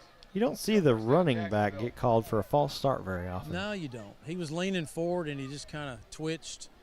He'll come out. Sally will come Still in. excited about that last play. Yeah. Just, he's just getting used to varsity football. He's a junior. Oh, yeah. Been on the JV. Coaches are slapping him on the helmet. He had a heck of a run a minute ago for an EAG Ford first down. Yep, and he's getting his first carries of the night here against Whitehouse in Game 7. What the? Trent Clater's pass intended for Jaqueline Holman incomplete. So it's going to bring up 2nd down and 15. Actually, I think he was throwing that. I think he was kind of in between. I think he was throwing it to Jordan. And Jordan was supposed to squat right there, and he kept running a slant. And Trent was throwing he was throwing the squat. Here we go with the tackles. Here we go. Clater scrambles, going to keep it himself, pick up a couple before he is brought down, but it's going to be 3rd down and 11. Yeah, he definitely wanted to throw this near side to us and just covered up, and it just isn't there, y'all. I mean, I know what Jacksonville's wanting to spread Whitehouse out and try to get their guys in space, but they're playing cover too. They're on top of them. Look at the press coverage. Not on your guys' side, but over here, they're taking that away from us. 3rd down and 11. Clater going to drop back, has some pressure, rolls out of the pocket, going to fire this one downfield, takes a shot as he throws, and it is incomplete. It's going to be 4th down and 11. Boy, man, Trent took a wicked shot right there. He's walking off very slowly. You know, there's nothing that hurts more than when you're throwing it and your rib cage exposed because you're throwing a pass and guy puts his helmet right in there, and that's why you see so many quarterbacks wearing those flak jackets. So Tavera will come on to punt. JoJo Adams back deep for Whitehouse. Davian Tavera to punt for Jacksonville. Yep, Davian in to punt for Jacksonville. Good snap back to him. Gets this one off over to the far sideline. Takes a good bounce. Yeah, it's coming back. It's a roughing the punter. And Jacksonville able to make the tackle. But, yeah, Davian took a shot there as he punted. So, yeah, 1st down. And 1st down for Jacksonville. Yeah, there's no doubt about that. Yeah. He just mugged him.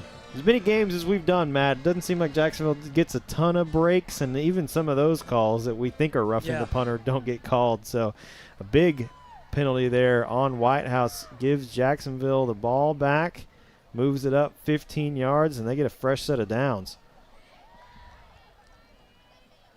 Well, Jacksonville just needs to finish strong this last 8:47. Man, get a couple of touchdowns. Feel good about yourself as you go in back to Tomato Bowl next week. The Marshall Mavericks are coming to town, and we know how good they are. I mean, you haven't scored more than 14 points since when? The Brownsboro game? Yeah, yep. It's been since week 2. So Boyd in the game in the backfield with Trent as Jaqueline comes in late. 1st and 10 after the penalty. Clater fires this one over for Jaqueline Holman. Pass is complete and should be good for about 5. So the Fighting Indians run those hot routes like that. It's like a running play for them, and it's all about execution. I mean, that's just a quick, just RPO, boom, zip it out there. I think Trent was trying to hand that one off too. Get 5 yards. Well, that's the RPO. He's faking it. I don't think he faked it. I think Boyd just didn't take the ball. Oh, okay. Well, he's still running. Yeah, he is. He's still moving the pile. Yeah, Trent, it almost looked like he was surprised he still had the ball for a second there before he made that throw to Jaqueline. Well, he whipped it out there for 5. He did. Yeah, Caden Boyd takes it, gets the EAG forward 1st down. Yeah, powerful run by the senior Boyd.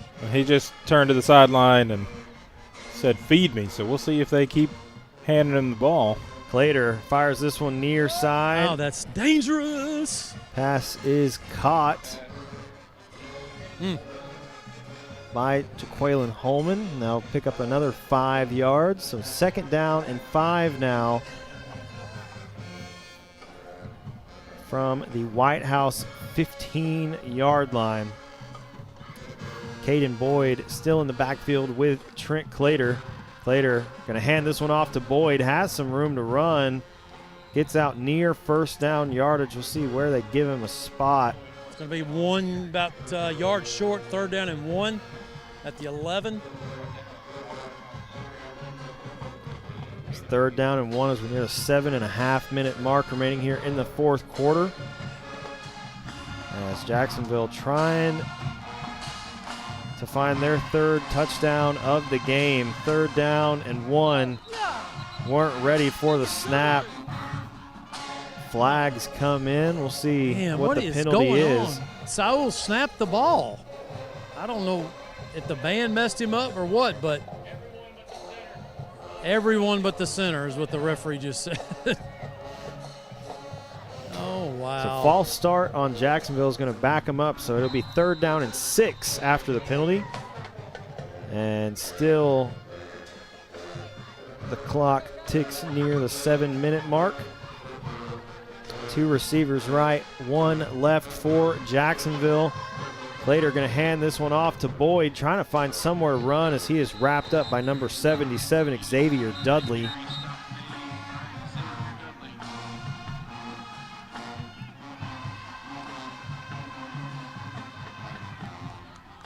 So they're going to send KC out to kick this one. They will send KC out to attempt the field goal. Spotlight player of the game, KC. 35. Out to attempt a 35-yard field goal. Field goal is brought to you by our friends at Neighbors Coffee.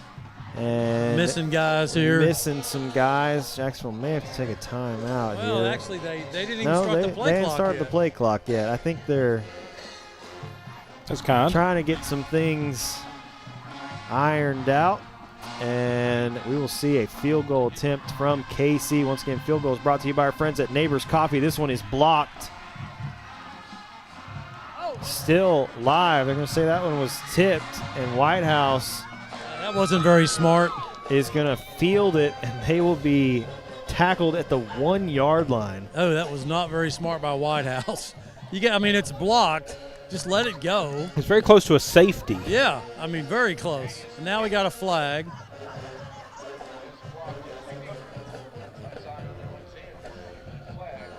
Yeah, I think I saw Timothy Sparks. Yeah, come flying out of there. So we'll see what the penalties are going to be. It looked like a good snap, good hold, just not enough protection to give KC time to kick that one. Can't hear the official because of the band. Unsportsmanlike conduct against Whitehouse, number 56, and also they're going to get Sparks for Jacksonville, so it's offsetting. Yeah, on the 1-yard line. All right, let's see your defense. We'll see defense. This is a gift for your defense right here. This is where you want to bow up. You're obviously not going to win the ball game here with 6:07 down 45-14, but hey, get your safety right here.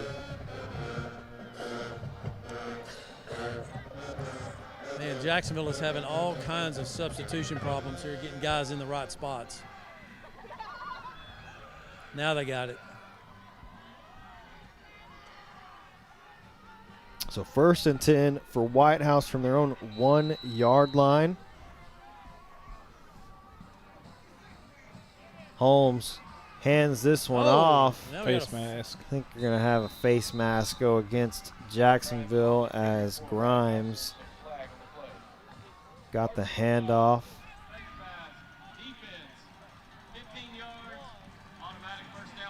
They didn't say who.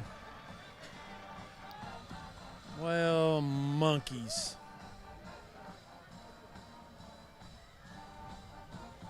Another big killer penalty as you had them wrapped up about the line of scrimmage.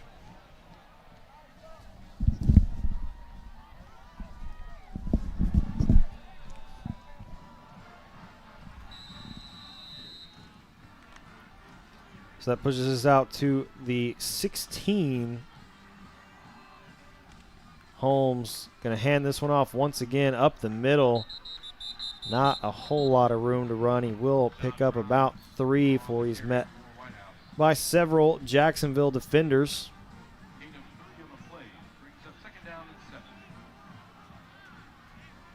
So I believe that is still Grimes in at running back. And with 5.5 minutes remaining here in the 4th quarter, Whitehouse going to try to use up as much play clock as they can and find their 2nd win of the season.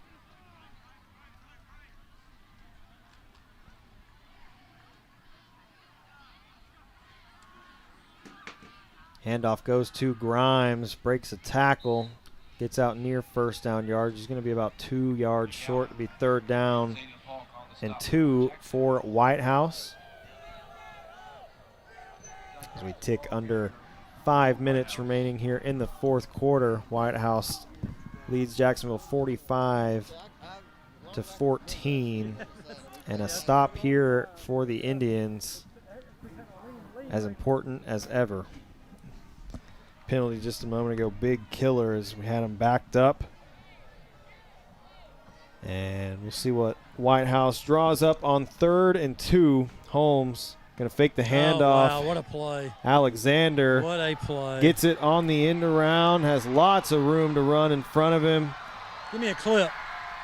No Jacksonville defender tripped up, and Zion Alexander takes it all the way for a touchdown. Oh, Sally got blindside blocked. That's got to be a flag, no flag. I mean, he was pursuing and he got blind. You can't blindside block. I mean, they did away with that, but I guess not. That's a heck of a play, man. It was the Statue of Liberty is what it was. I mean, literally the old-fashioned Statue of Liberty where the quarterback looks like he's throwing, puts the ball behind his back, and here comes number 2, Zion Alexander with his 3rd touchdown tonight. So as they attend to Sally, let's take a break. When you bundle home and auto, life can be easier. You choose coverage that makes sense for you, at a price that's right for you, and a local State Farm agent who's there for you. Call State Farm agent Jeremy Harmel in Jacksonville today. Ready to hit the road in a brand new Ford? From dependable trucks to family-friendly SUVs, we've got the right ride for every road ahead. Drive home today with unbeatable savings and award-winning service only at EAG Ford Jacksonville, your hometown Ford dealer. Passing the competition by leaps and bounds. The team of world-class specialists at Christus Orthopedics and Sports Medicine Institute are experts in caring for bones, joints, and muscles. In addition to treatment, they also provide special programs designed to keep you in optimal shape and improve athletic performance. So whether you're a student athlete or a weekend warrior, they'll keep you at the top of your game. Christus. Welcome back to Wildcat Stadium as the injured player able to be helped off the field, and Ashton Park in to attempt the extra point, brought to you by our friends at Neighbors Coffee, and this one is up and good. Makes this a 52-14 game with 4:15 remaining in the 4th quarter. And guys, this is just not how we wanted tonight to go, that's for sure. Not at all. I mean, it was a winnable game for Jacksonville. When I say winnable, you think you're playing a team 1-5. Their only win was against Dallas Woodrow Wilson, not a very good football team. And just like last week with Hallsville, who came in 0-5 to Tomato Bowl, you feel good about the game. You feel like, hey, we match up with these guys. They're struggling, we're struggling, and just really disappointed here that it's turning out like just like last week did. 52-14, the identical score right now from Hallsville last week. Frustrating.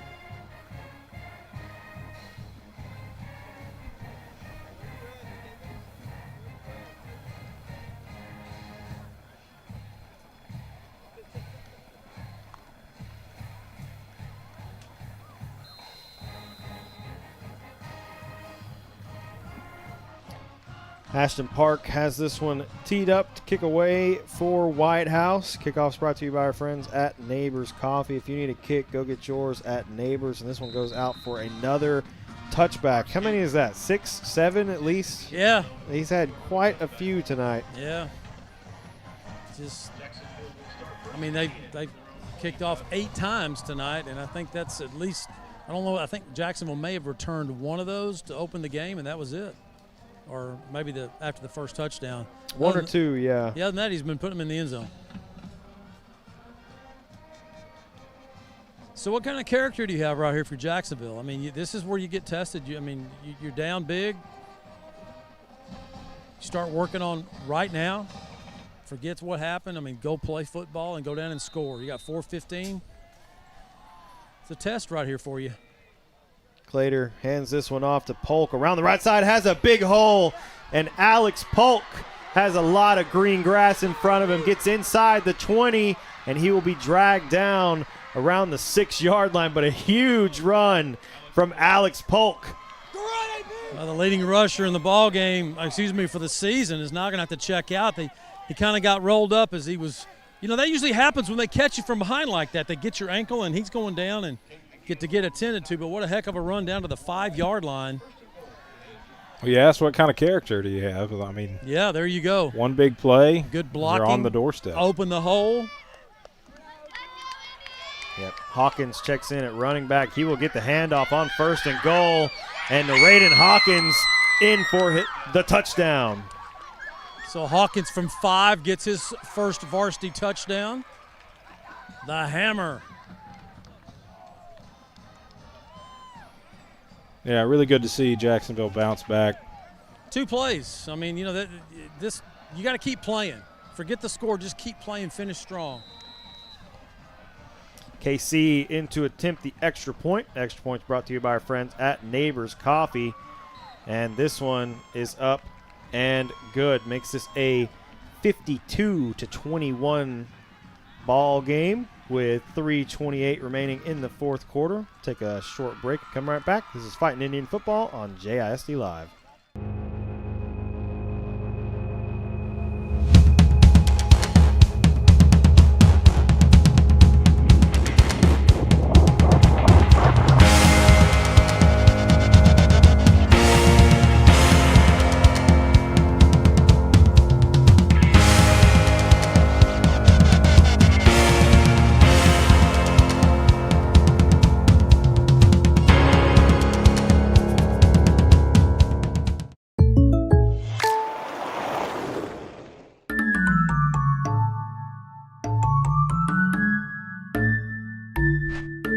Call State Farm agent Jeremy Harmel for an auto quote today.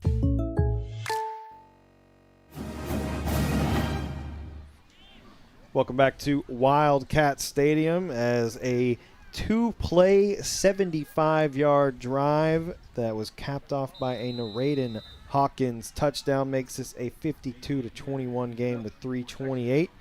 And Matt Montgomery, the fortune teller, I think, said that this is going to be a onside kick, and you would think so.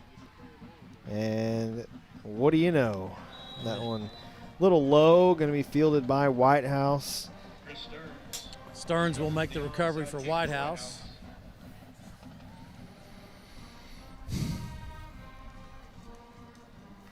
Didn't quite get the hop on that. No, one. he didn't. Sometimes you know how that is. I mean, it's like a golf shot. It's a lot of luck on the onside kick sometimes. Just where you hit the ball and the velocity, you get that foot on it. Yep. A lot of the NFL onside kicks, since you have to declare them now, the guys have switched to what we call the watermelon. Yeah. Sideways. Yeah, lay it sideways and kick it. Yeah. That spinning thing like a top. Yeah.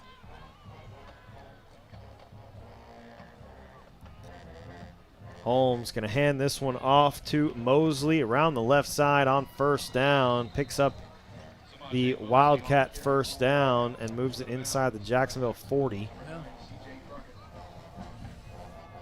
Whitehouse still with all their dudes in the game. They don't have any substitutions. Still got Holmes, the quarterback, and Alexander's in there, and also number 8, Mosley. Next week, Marshall. The Mavs come to Tomato Bowl. They were there last year in the playoffs. This time it's a district ball game. Handoff goes to Mosley once again. Met at the line of scrimmage.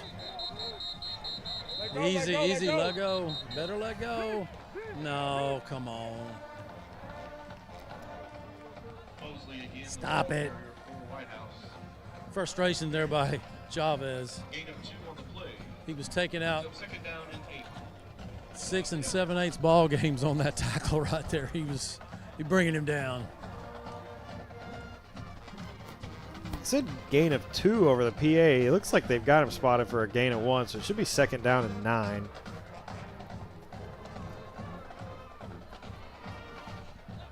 We're not stopping for the two-minute timeout. I don't guess so.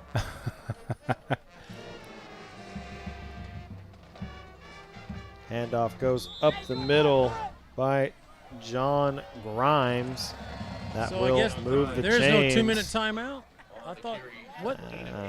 I guess they're skipping it. Yeah, I mean, I guess the score is why they're doing that.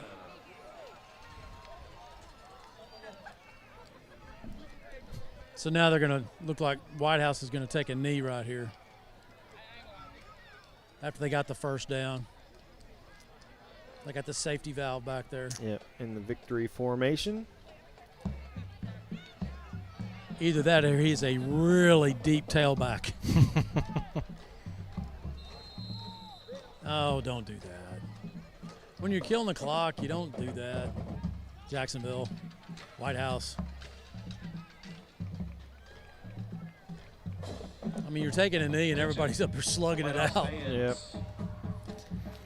Should be one more snap. Whitehouse going to kneel this one more time, and they will get their second win of the season. And Jacksonville is going to move to 0-7 with the toughest part of the schedule upcoming over the next 3 weeks.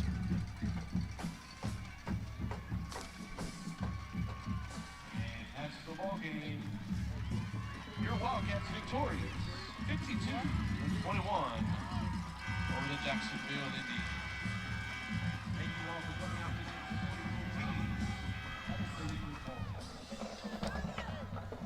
Fans, stay with us. We will. Are we in a break? Or are we live? Nope, we are live. We Matt. are live. There We you are go. live. Thank you.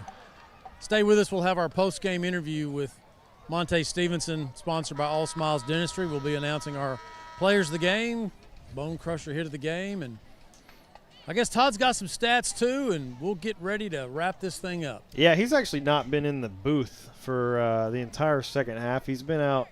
It's kind of tight here in Whitehouse in our booth up here, and he's actually out where they have a big garage door open where they're filming. It's kind of a filming deck. So he's been out there the whole game. He'll come in here and join us in just a moment. And we'll get some post-game statistics in from Randy Gorham, CPA. Guys, while we're waiting for Todd to, scoot on in there, why don't we go ahead and knock out announce some our awards. players of the game. So let's start with our Bone Crusher hit of the game. We had a couple of these. Malik had one, but then, man, I mean, it was C.J. Crockett came in and just – you remember the old jacked up thing on Monday Night Football? Oh, yeah. Oh, yeah, he jacked him up. C.J. Crockett gets the Dark Chiropractic Bone Crusher hit of the game. Dark Chiropractic is if your body needs an adjustment, call Dr. Dar. He is your hometown chiropractor, JHS class of 1984. Congratulations to C.J. Crockett for getting the Bone Crusher hit of the game. Our offensive and defensive players of the game for Jacksonville, sponsored by Austin Bank, your community bank locally owned and operated since 1900. We'll start with the defensive players of the game, and I say players plural. You give up 52 points, and you say, well, man, wasn't a lot of defense. But, yeah, there's a couple of young men that I think that it's hard for me to pick which one, but I think that Elijah Benavides is one of them, and Zayden Paulk, the sophomore, also had a heck of a ball game from his defensive tackle position. So Zayden Paulk and Elijah Benavides will share the defensive players of the game, sponsored by Austin Bank. Your Austin Bank offensive player of the game, I think he pretty much cinched it on that last run right there. Alex Polk with the big run. He also had some nice runs before that as well. So yeah, he's 117 yards on the night. Yep, he just ran hard, tweaked his ankle right there. Hope he's going to be okay for next week. But your Austin Bank offensive player of the game, sophomore Alex Polk. So as Coach Stevenson talks to his team, guys, I'll let you know when he's ready. Go ahead and take off if you got Todd in the booth. He has joined us. Let's go ahead and take a look at our post-game statistics brought to you by Randy Gorham, CPA. And let's go ahead and take a look at the Jacksonville stats. Trent Clater finishes the game with 14 completions on 25 attempts for 154 yards with 2 touchdowns and 1 interception.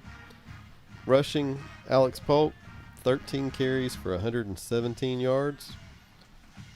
Caden Boyd, 6 carries for 62 yards. Naraden Hawkins, 3 carries for 33. Jordan McGowan, 4. And a touchdown. And the touchdown. Yep. Jordan McGowan, 4 carries for 16 yards. Receiving, Jaquelin Holman, 4 catches for 53 yards and a touchdown. Malik Massenberg, 2 catches for 46 yards. Jordan McGowan, 4 catches for 44 yards and a touchdown. Bubba Suarez Mosley, 2 catches for 13. And Dalen Sally, 1 catch for 1 yard. Yeah, Dalen Sally really should have had 2 catches for like 20 yards and a touchdown if he'd caught that one in the end zone towards the end of the game too. I know it. Yep. So let's go ahead and take a look at first I want to talk about Jacksonville. Second half, much better. Much better. I mean, you still could ask for more from this team for sure, but we actually moved the ball pretty well towards the end of the game.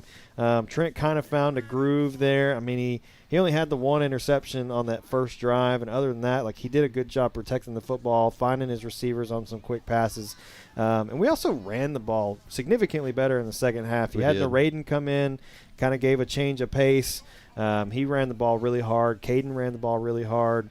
And Alex Polk, I mean, he started the game, but once Naradin came in and got that first carry where he just like basically ran over that guy, I don't know if there was some kind of talk on the sideline between them or what, but Alex Polk came out firing and had some big rushes after that. I don't know if anyone picked up on that at the watching the broadcast, but I could definitely tell a difference after that Naradin Hawkins run. Yeah, let me interject this. I mean, I know that you have to play 4 quarters, but the second half was 21-14 Whitehouse.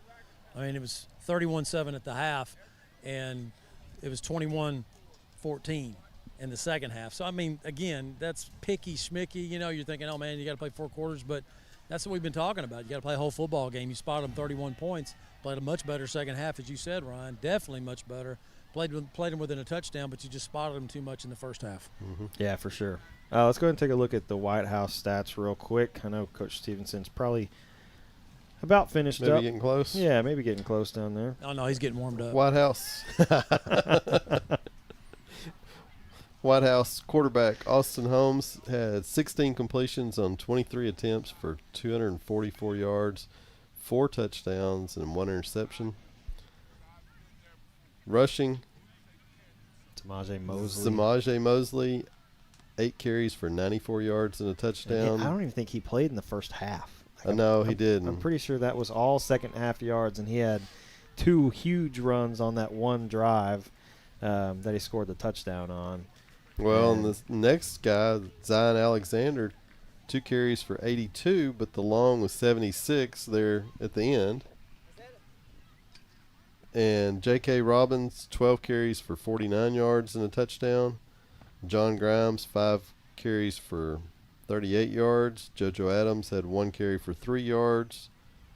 Receiving,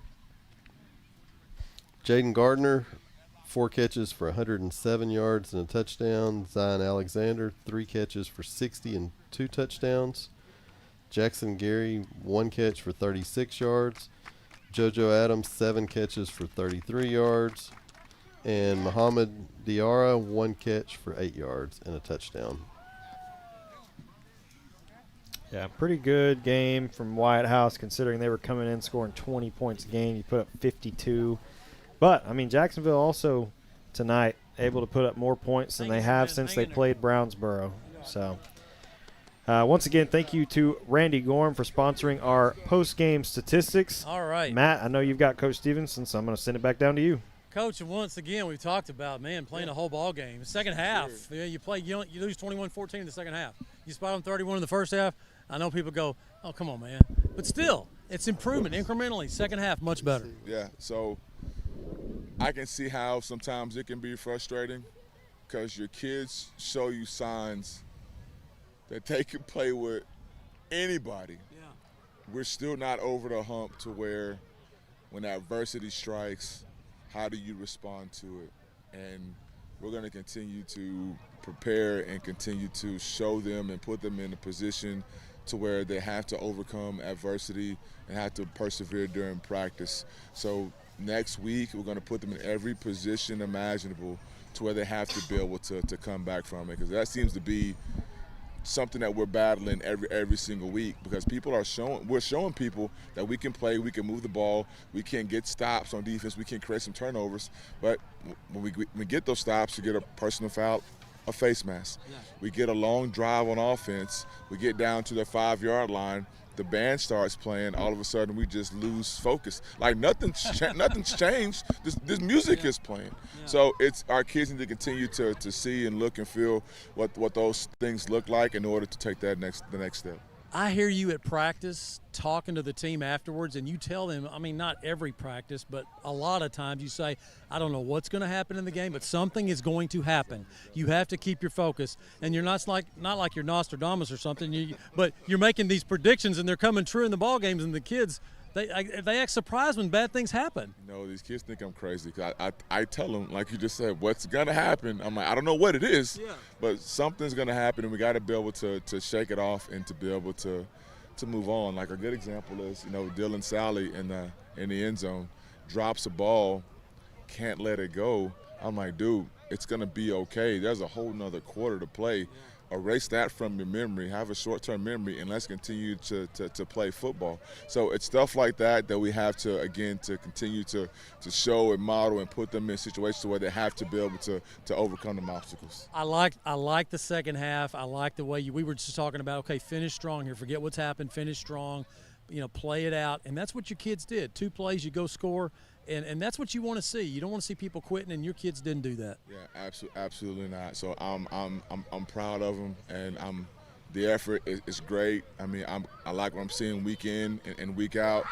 These teams, they better get us now, because we're starting to take some strides. So I'm looking forward to see what they have next week. We got a good opponent in Marshall. I mean, we know the coaches well, know the team well. There's nothing we haven't seen. So a good week of practice next week, that same focus, that same mentality, and let's see what happens. Coach, appreciate it. Thank you. Thank you. Go Indians.